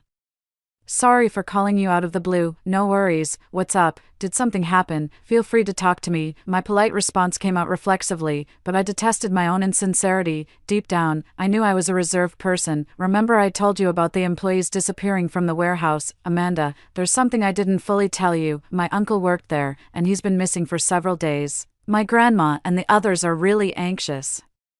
And they had my dad go to inquire yesterday morning. It's been a day, and my dad hasn't returned. I'm worried something happened to him. I watched the video feed from Amara's side. She was walking, holding her phone, and the frame was shaky. I could only see her chin and the dim night sky. Are you outside right now? It's best not to go out. Amara, wait for news at home, or ask an adult at home to go look. Don't go alone. It's okay. I'll video call you, Amanda. Could you start screen recording? If something happens to me, send this video to the police and to my family. I'll send you the address. Amara paused to type in the chat box. Finally, the video stopped shaking, and I could see a mechanical arm in the sky next to her. It seemed she was not far from the shipyard. Amara, listen to me. You can't handle this by yourself. The culprit hasn't been found yet. Going there would just make you another victim. Amara fell silent, her pace slowing. Don't try to be a hero, it's just self-gratification. Go back and wait for news. As I spoke, I pulled out a spare phone, ready to call the police. After turning it on, I saw a screensaver picture of my parents in police uniforms, holding me at 2 or 3 years old, smiling at my 28-year-old self. Their smiles somewhat hollow. I pressed the mute button and dialed 110, briefly explaining the situation. The officer on the phone said he had forwarded the details to the local police station and that someone would intercept Amara. Amara, wait a moment, take some photos of the outside of the shipyard and send them to me. It's not very clear in the video. Amara stopped. Okay, just a moment, I'll send them to you soon. Just take the photos now and send them immediately, and if possible, take some videos of the surroundings. The clearer, the better. Amara obediently nodded. Soon after, the video came through, and I quickly forwarded it to the officer who had answered the call, to help them pinpoint Amara's location more promptly. Then I opened the video and saw that around Amara were several containers, each with a fixed number, which should make it easier for the police to locate. Amara's camera swept over these stacked containers, and the LED lights from the distant port cast giant shadows of the containers. Amara stood at a crossroad, and I spotted an inconspicuous corner in the video, with a small sculpture resembling an Candy character, but it was black. Just as I was about to continue talking to Amara, I saw behind her, in the corner the camera had swept past, the Candy character had moved closer. Amara, turn around and show me the containers behind you. Amara turned the camera around, under our watchful eyes. The Candy character visibly melted into a puddle of flesh on the ground, leaving only a head. With its body twisted at an impossible angle behind it, it looked as if a piece of human skin, complete with bones, had appeared out of nowhere on the ground. It was still slowly moving. Amara stepped back a few steps, too scared to speak for fear of alerting the human skin on the ground. I too was afraid to make a noise. The human skin undulated on the ground like a wave, all its joints were dislocated, and its body was a dark red color, bones slicing through the rotting, pus-filled skin as it moved, its whole body oozing blood, yet it seemed not to feel any pain, continuing to crawl forward with a greedy, eerie smile on its face, its teeth clenched, its tongue bitten off halfway and hanging out of its mouth. Suddenly, Amara screamed. Then, the scene became extremely shaky, almost obscuring all content. It seemed as if Amara was holding the phone, running away. There was a loud crash, and suddenly, the screen froze. It shifted to a night sky dotted with only a few stars and a corner of a crane tower, with its mechanical arm clutching a shipping container, which appeared to be teetering on the edge. That was my last contact with Amara. Later, the police told me that Amara was not found at the scene, and they ordered me to delete the video, but I saved a backup. I watched that video over and over and finally noticed the shipping container at the end of the video, which seemed unstable. Its surface was covered with human skin, with those monstrous bodies hanging off the container, headless, crawling down from the crane. No, it wasn't a crane at all. It was a giant structure made up of countless human bones, those skin bodies twisted together, forming a stable structure. They were mimicking a nearby crane, using its structure to reshape their flesh. I knew disaster was coming, but half a month later, no one talked about this incident anymore. If it weren't for the chat records with Amara still on my phone, I might have thought it was just a figment of my imagination, until I went back home to update my ID photo. The day before I left, Amanda had called all night long, fearing the loneliness would affect him. I left my dog at a pet store, then I hurriedly caught the high-speed train. About 5 hours later, I arrived in my hometown. Upon entering my house, I greeted my grandfather, expecting a reply. The old house was much the same, an empty room containing only my grandfather's memorial tablet. I lay on the wooden bed, planning to rest before heading to the local police station. Suddenly, my phone pushed a notification. It was from the surveillance camera permanently installed at home, detecting movement and automatically sending a message to my phone. I cleared all notifications without a glance, thinking of catching some sleep. Then it hit me. There were no cameras in my room. The camera was in the next room, where my grandfather used to live. I unlocked the front door first, making it easy to escape in a moment. With my feeble arms and legs, I struggled even to twist open a bottle cap. Running away was my only option when facing a burglar. I then fetched a kitchen knife for courage, as the house had been uninhabited for a long time. Most of the room doors were tightly shut. I slowly turned the doorknob, opening a crack. The room was dark with the curtains drawn, emitting a musty smell. I kicked the door open, turned on the light, and raised the knife in one fluid motion. There was no one inside, just the surveillance camera blinking green in the corner. I remained vigilant, checking under cabinets and beds. No one was there. Just as I was about to stand on a chair to check the camera in the corner, I felt something wet around my ankle. I jumped off the chair in fright and ran to the doorway. In that instant, all the horror scenes I'd ever seen flashed through my mind like a carousel. Then, I saw a black and red hand stretch out from under the cloth-covered bedside table, still moving. Remembering the missing Amara and not wanting to tangle with this creature, I locked the door from the outside and dragged my suitcase to the next room, planning to go directly to the police station. As I walked on the street, I realized how unusually empty it seemed, with very few passers-by.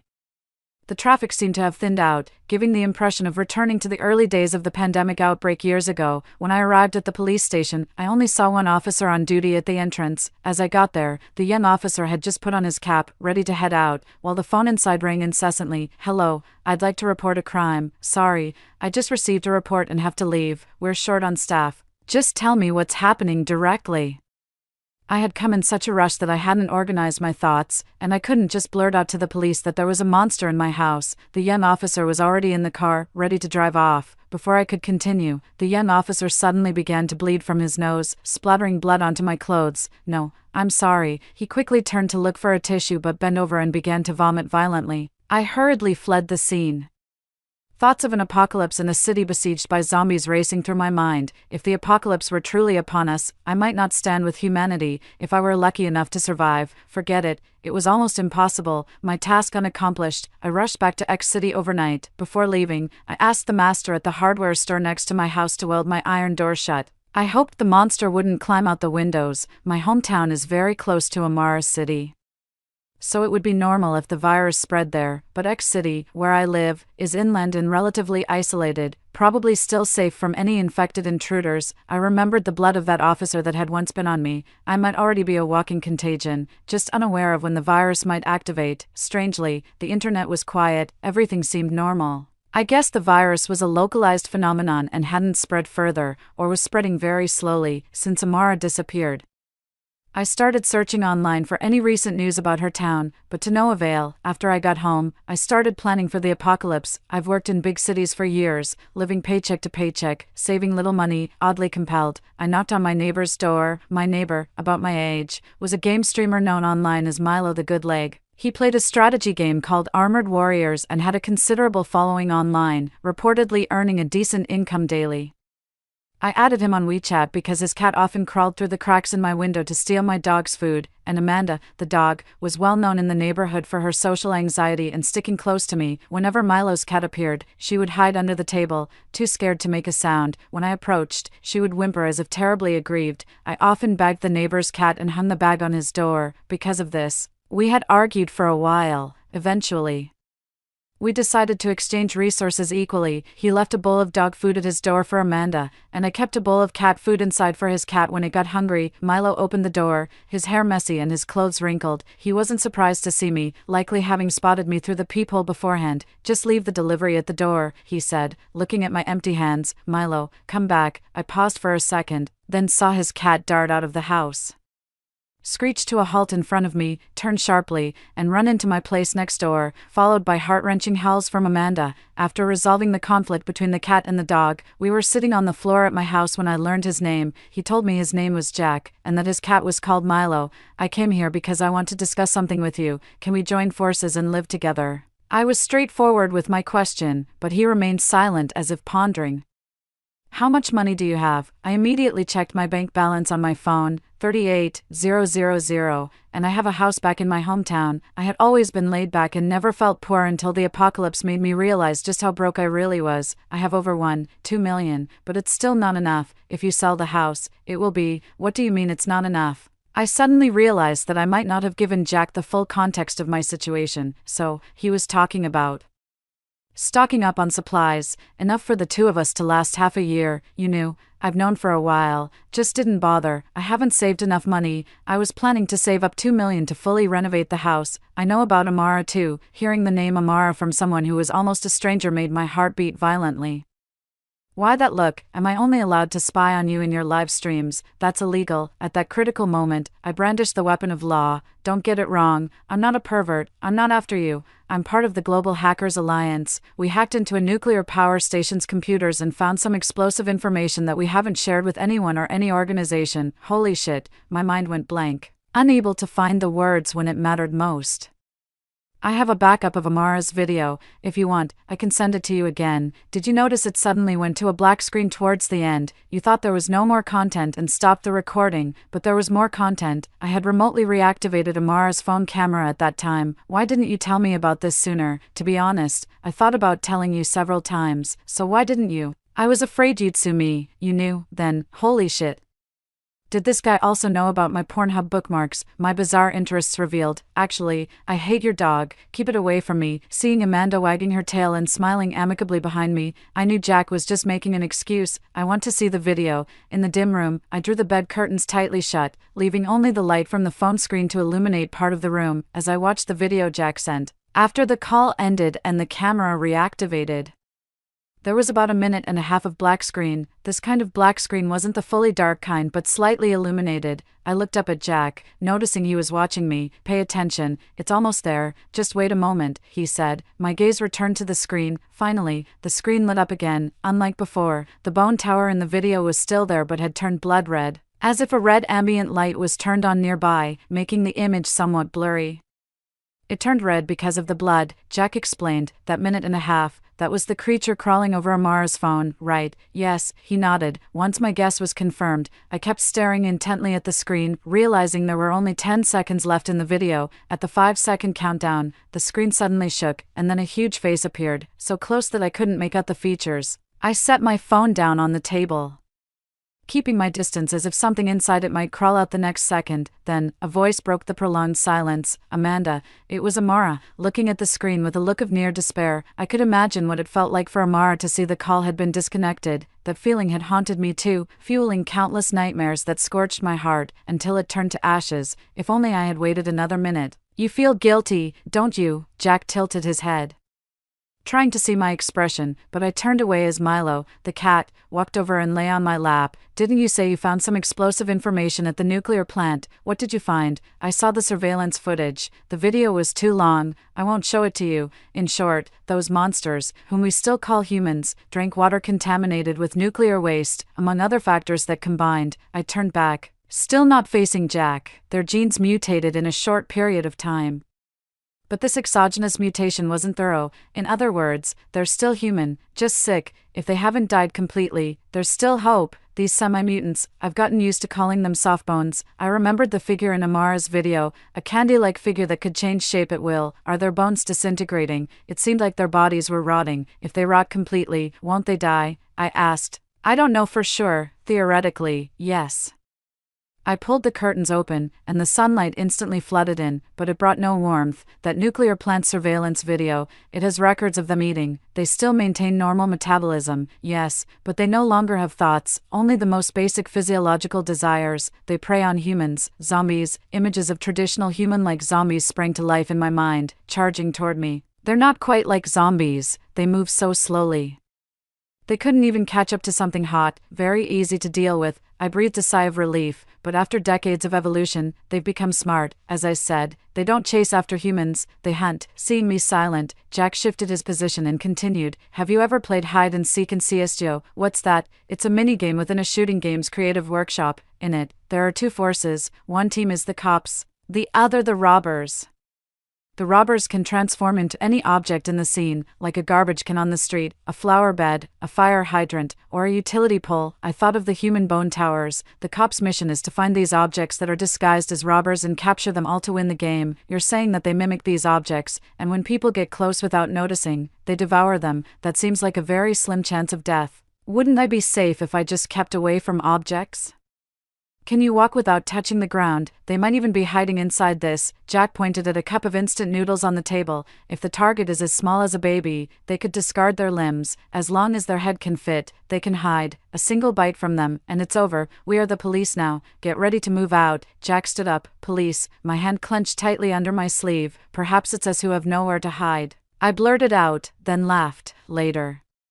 Jack told me he could support me through the apocalypse at no cost, but the condition was that I had to agree to go back to City C with him first. He needed to find his missing parents. Although I couldn't be of much help, I guess he needed someone alive to talk to. That was probably why he started as a live streamer. Unlike me, he was essentially someone who feared loneliness. As far as I know, most areas of City C might already be infected.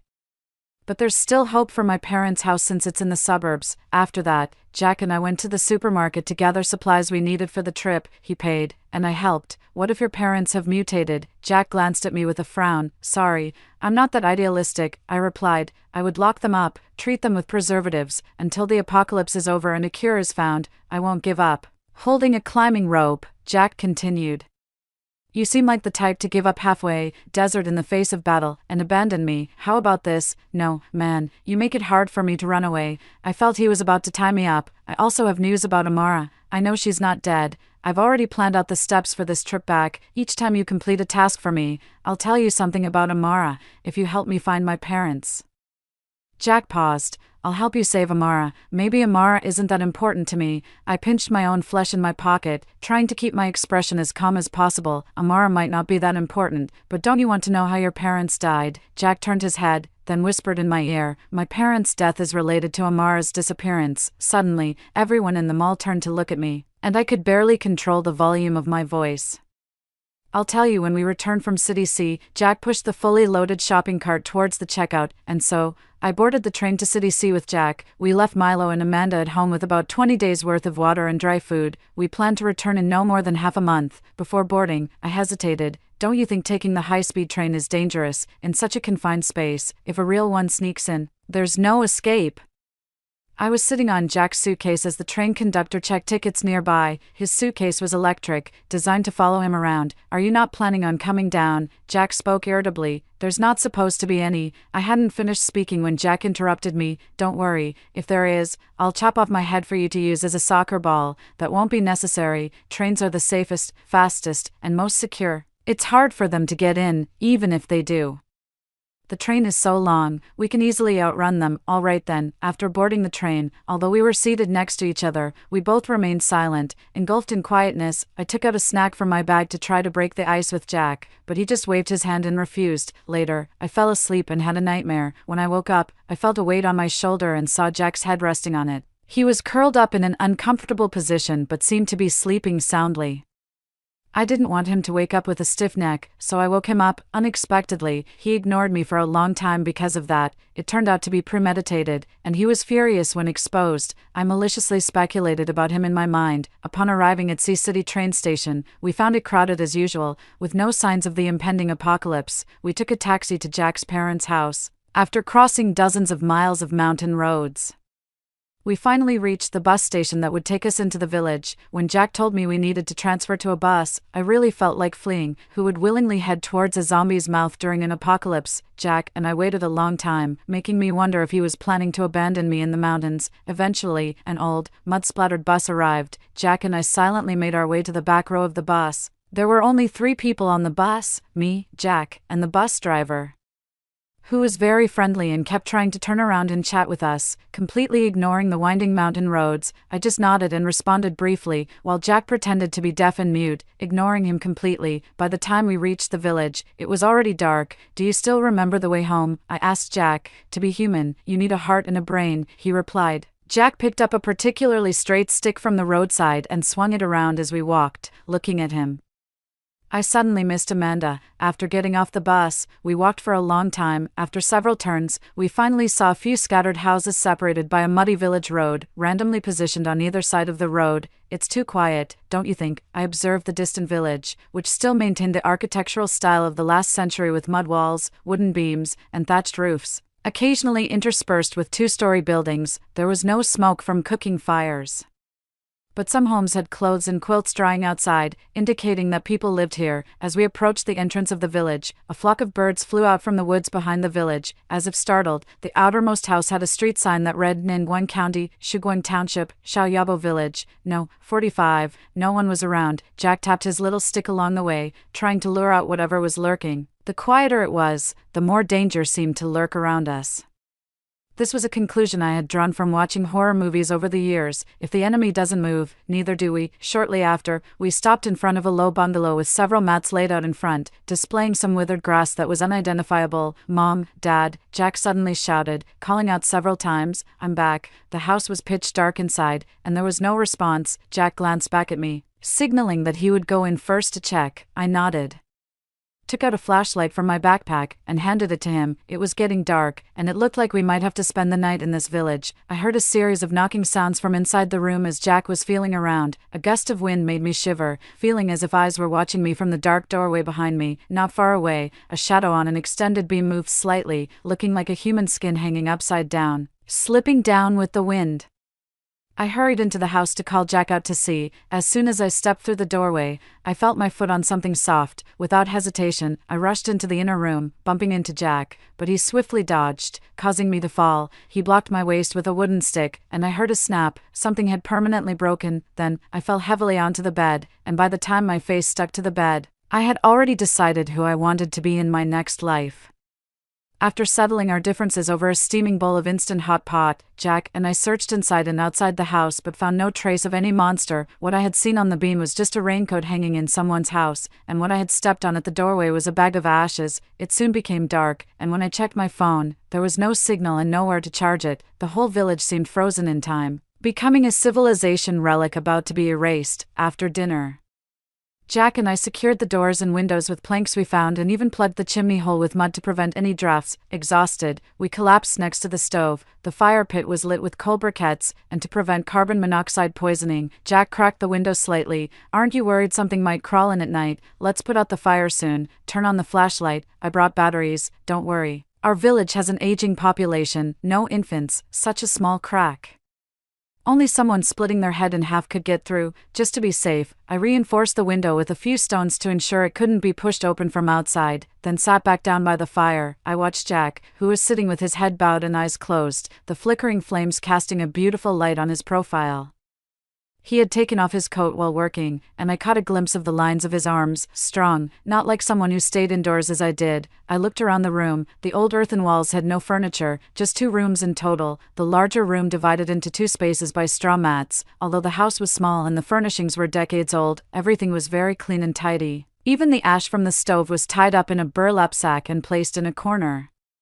What intrigued me was that there were 2 beds in the house but 4 pillows. Could it be that Jack had siblings? He had never mentioned them. I moved to another small room, which was dimly lit, so I turned on my flashlight. There was a large wooden wardrobe that caught my eye. I quietly opened one side of the doors and found some clothes inside. To my surprise, the clothes were of old-fashioned styles, yet none seemed to belong to an elderly person. Jack and I are about the same age, and his parents should be in their 50s or 60s. Maybe it's because people in rural areas tend to have children earlier. I didn't think much of it. Beneath the clothes, there was a wooden chest for bedding that was unlocked. I lifted the lid and the rusty hinges made a piercing noise. Pausing, I listened for any sounds from outside before continuing. When I opened the chest, it was empty except for a thin summer quilt at the bottom, and besides that, a photograph. Seeing that photograph, my heart stopped for a few seconds. It was a photo of me with my parents, the original. Since childhood, I had thought this original photo was lost. It was the only photo I had with my parents. After the age of 3, I never saw them again. If it weren't for the copy of this photo on my phone, I would have almost forgotten what my parents looked like. Suddenly,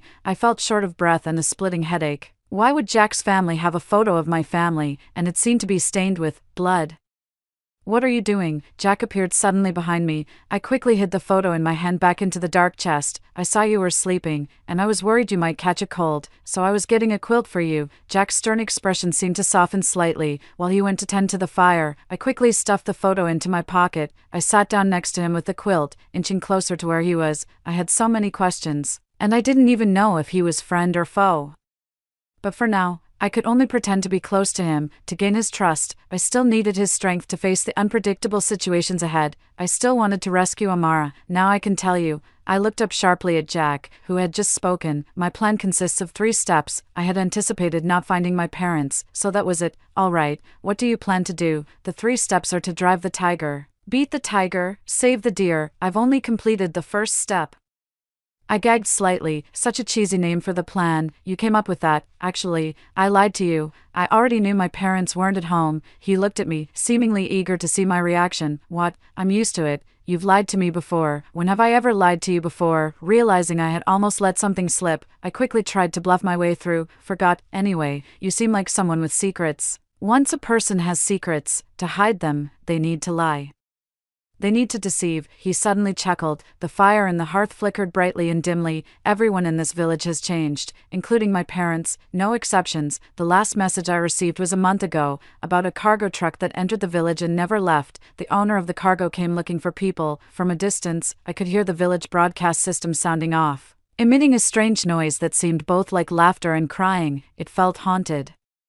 So I dared not get too close. Later, they sent drones to aerially survey the village, only to discover the streets completely deserted. Everyone in the village had vanished, just like the crew of that fishing boat by the coast. Overnight, everyone just evaporated without a trace. "Where are those villagers, including your parents?" "No," I asked, "at the village entrance hall. It used to be a local theater and also served as the village committee's office. I was the one who locked them in there." I pulled the blanket around me tighter. Jack noticed my movement and wrapped all his blankets around me. His hand slipped around my back to tuck in the blankets, and suddenly, I felt a long absent peace. I reached into my pocket and touched the cold photograph. His hand never left my shoulder again. I leaned into his embrace, listening as he continued to reveal his secrets. His voice was gentle. "This is the first step. Driving out the tiger, and what comes next? Hunting the tiger.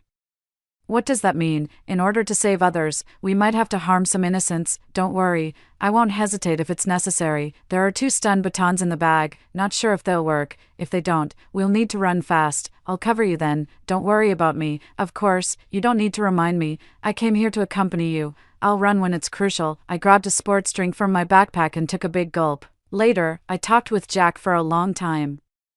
Though it mostly ended up with me talking and him listening, I had hoped to pass the time to get through the night, but I fell asleep without realizing it. I had a dream that was a mix of reality and illusion. I dreamed of my parents, looking different from any way I had seen them before, slightly older than they appeared in photos. They stood in the distance on snowy ground, smiling and waving at me. In front of me, there was a trail of footprints leading towards them. I followed the footprints, running like I used to when playing hopscotch as a child. I saw them applauding and smiling at me. Then a bullet flew from behind me, hitting my father directly in the chest. He fell, and my mother threw herself over him, shielding him from several more bullets that followed. The footprints turned red under my feet. They continued into the muddy path at the village entrance. As I ran towards them, my body shrank from 28 years old to the size of a toddler. When I reached my parents, their bodies were already stiff. They were covered in white frost. My father's eyes were still open, his hands still in the position of holding a gun. The delayed sound of the gunshot then rang out. I turned around and saw Jack pointing the gun at me. I awoke from the dream startled. A pungent smell of decay was so strong that I couldn't open my eyes. I covered my nose and mouth with the blanket. In front of me was a rotting, gigantic face. The light was squeezing through the cracks of the window, its force causing the creature's face to split open down the middle, with strips of skin and flesh hanging from the nearly broken wooden window frame. The gash in its skin widened, its entire face appearing as though it was being violently peeled off, yet it continued to press forward aggressively. From its gaping mouth, a dark purple tongue swirled around, drooling profusely. Through the window, dense shadows of many people could be seen outside. Hearing the noise inside, they gathered around, shedding their disguises and blatantly began their assault. The wooden door banged loudly. I moved the bed to block the door, leaning my body against it, standing off against them behind the door. "Jack, come out quick, they've escaped." My shouting only intensified the monster's reckless attack, their mouths emitting many nonsensical sounds. Some even spoke. "The grave is cold, children in the boiler, hide and giggle, wear layers of masks, don't kill, don't let go, can't escape, incense at the old Lee's, back against family, antidote thirst with the calendar, children from outside the area not with family, can't afford."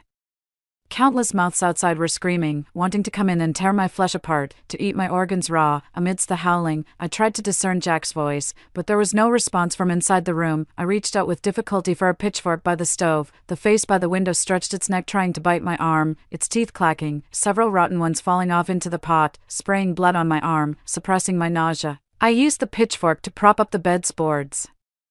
I took a deep breath, the smell of decay filling my lungs. My legs were so weak I could barely stand. Crawling on my knees into the inner room, Jack was gone. One backpack was missing from the room, and the electric baton with a long handle was left on the bamboo bed. I slung my backpack in front of me, crouching in the cramped space between the wall and the cabinet. I had to face the reality of being abandoned. At that moment, my heart bore no resentment.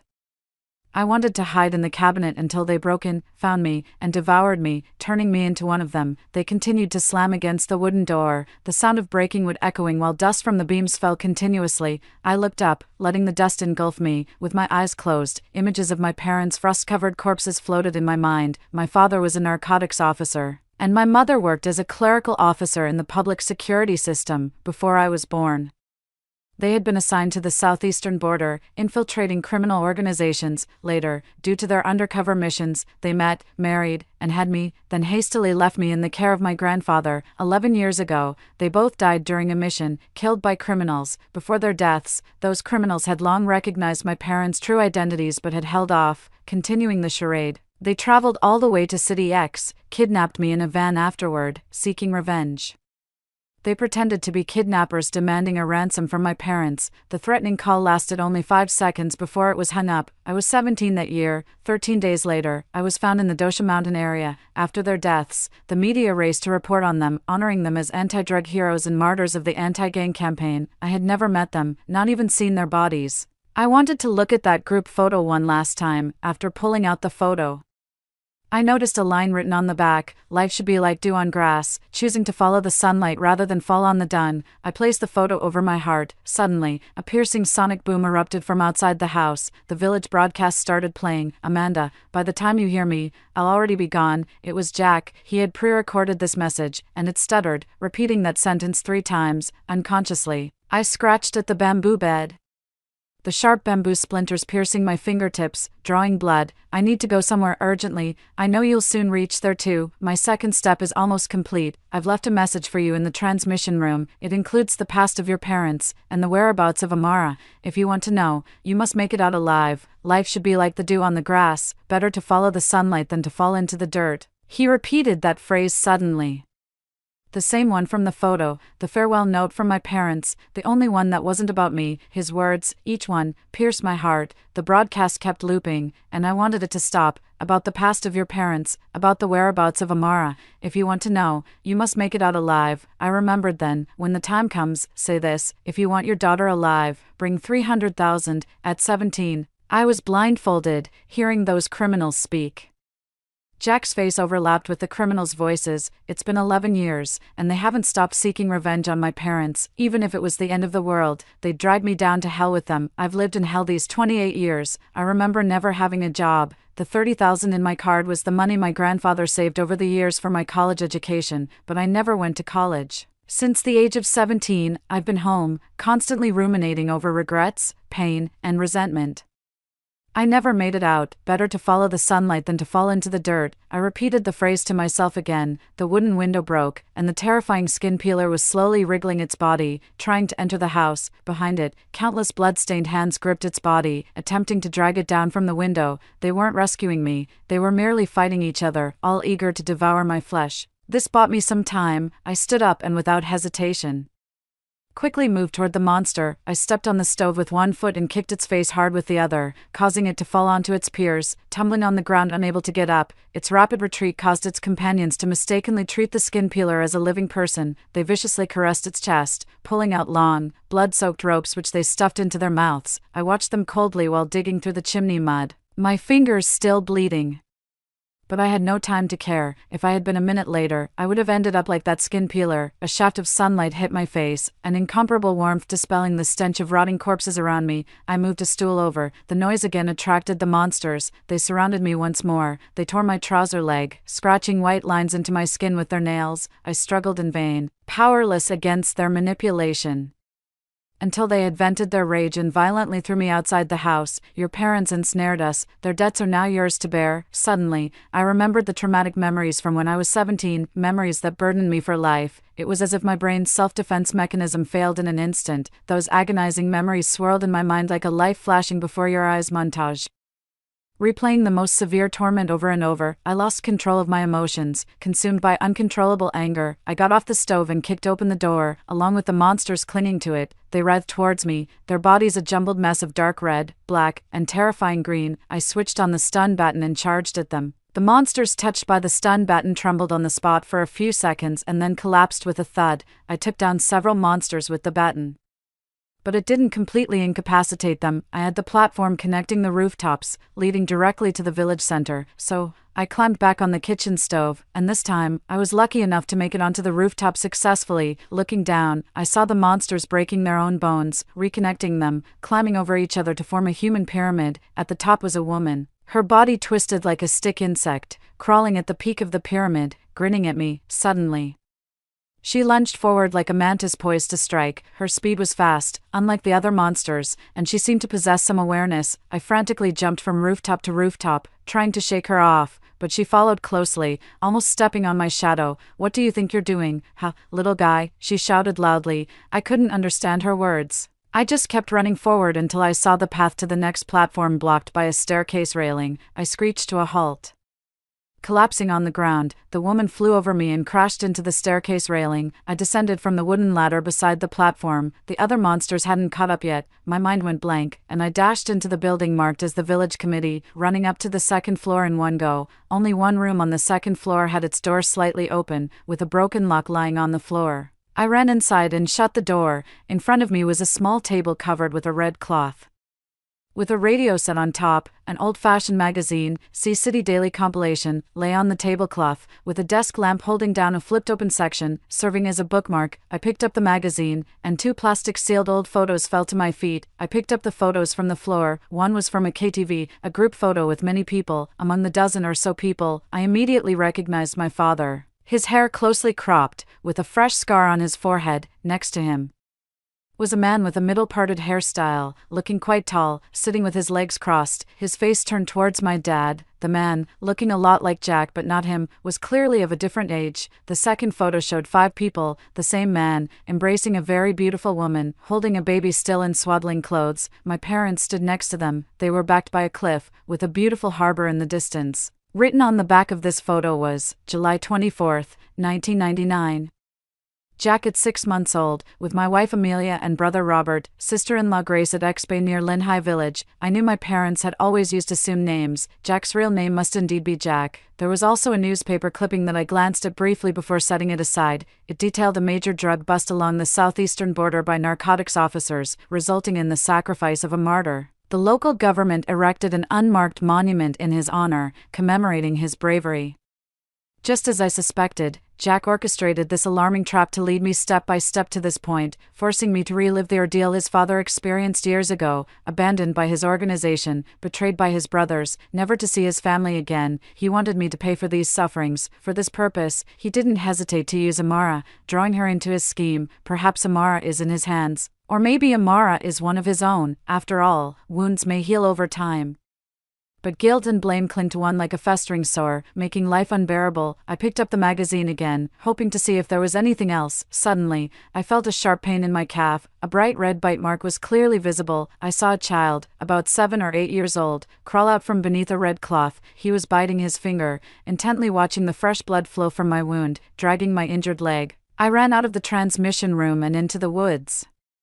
I forcefully made my way through the dense underbrush, creating a narrow path. The branches tore at my skin, but I did not stop. I don't know how long I walked, but I eventually made it back to the main road. I collapsed on the roadside. When I woke up again, I was grateful to still be coherent. A passing truck driver had rescued me. He offered to take me to the hospital, but I declined, knowing my time before transforming was limited and recalling previous experiences.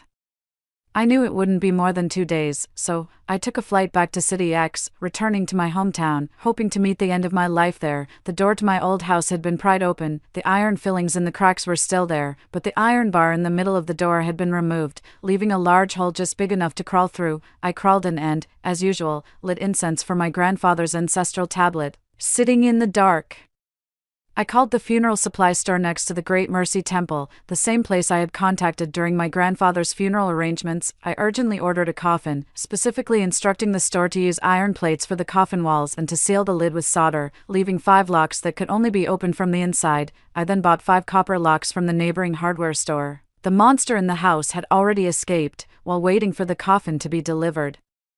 I cleared out the house, except for my grandfather's altar. I removed all the other furniture. I found some of my grandfather's belongings. He had been a soldier and had received various medals, most of which had been taken by relatives. Only a pile of treasured items he had collected remained in the drawer. There was also a cloth bag containing game tokens left over from when I used to go to the arcade as a child. Grandfather had thought them curious items and had kept them for me.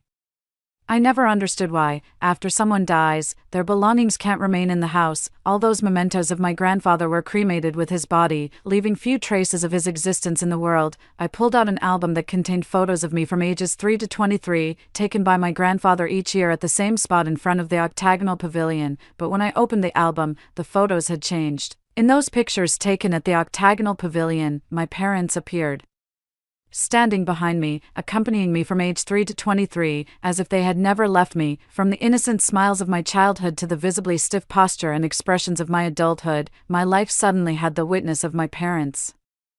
As if everything had returned to the path we had diverged from before we said goodbye. Back then, my parents had not yet moved to the southeastern border. My grandfather was still in good health with his memory intact, and I was just a girl who found comfort in her parents' arms, crying and acting petulantly. I suddenly realized that I had been loved before. I wasn't inherently indifferent. I once approached life with enthusiasm, taking responsibility for myself and others.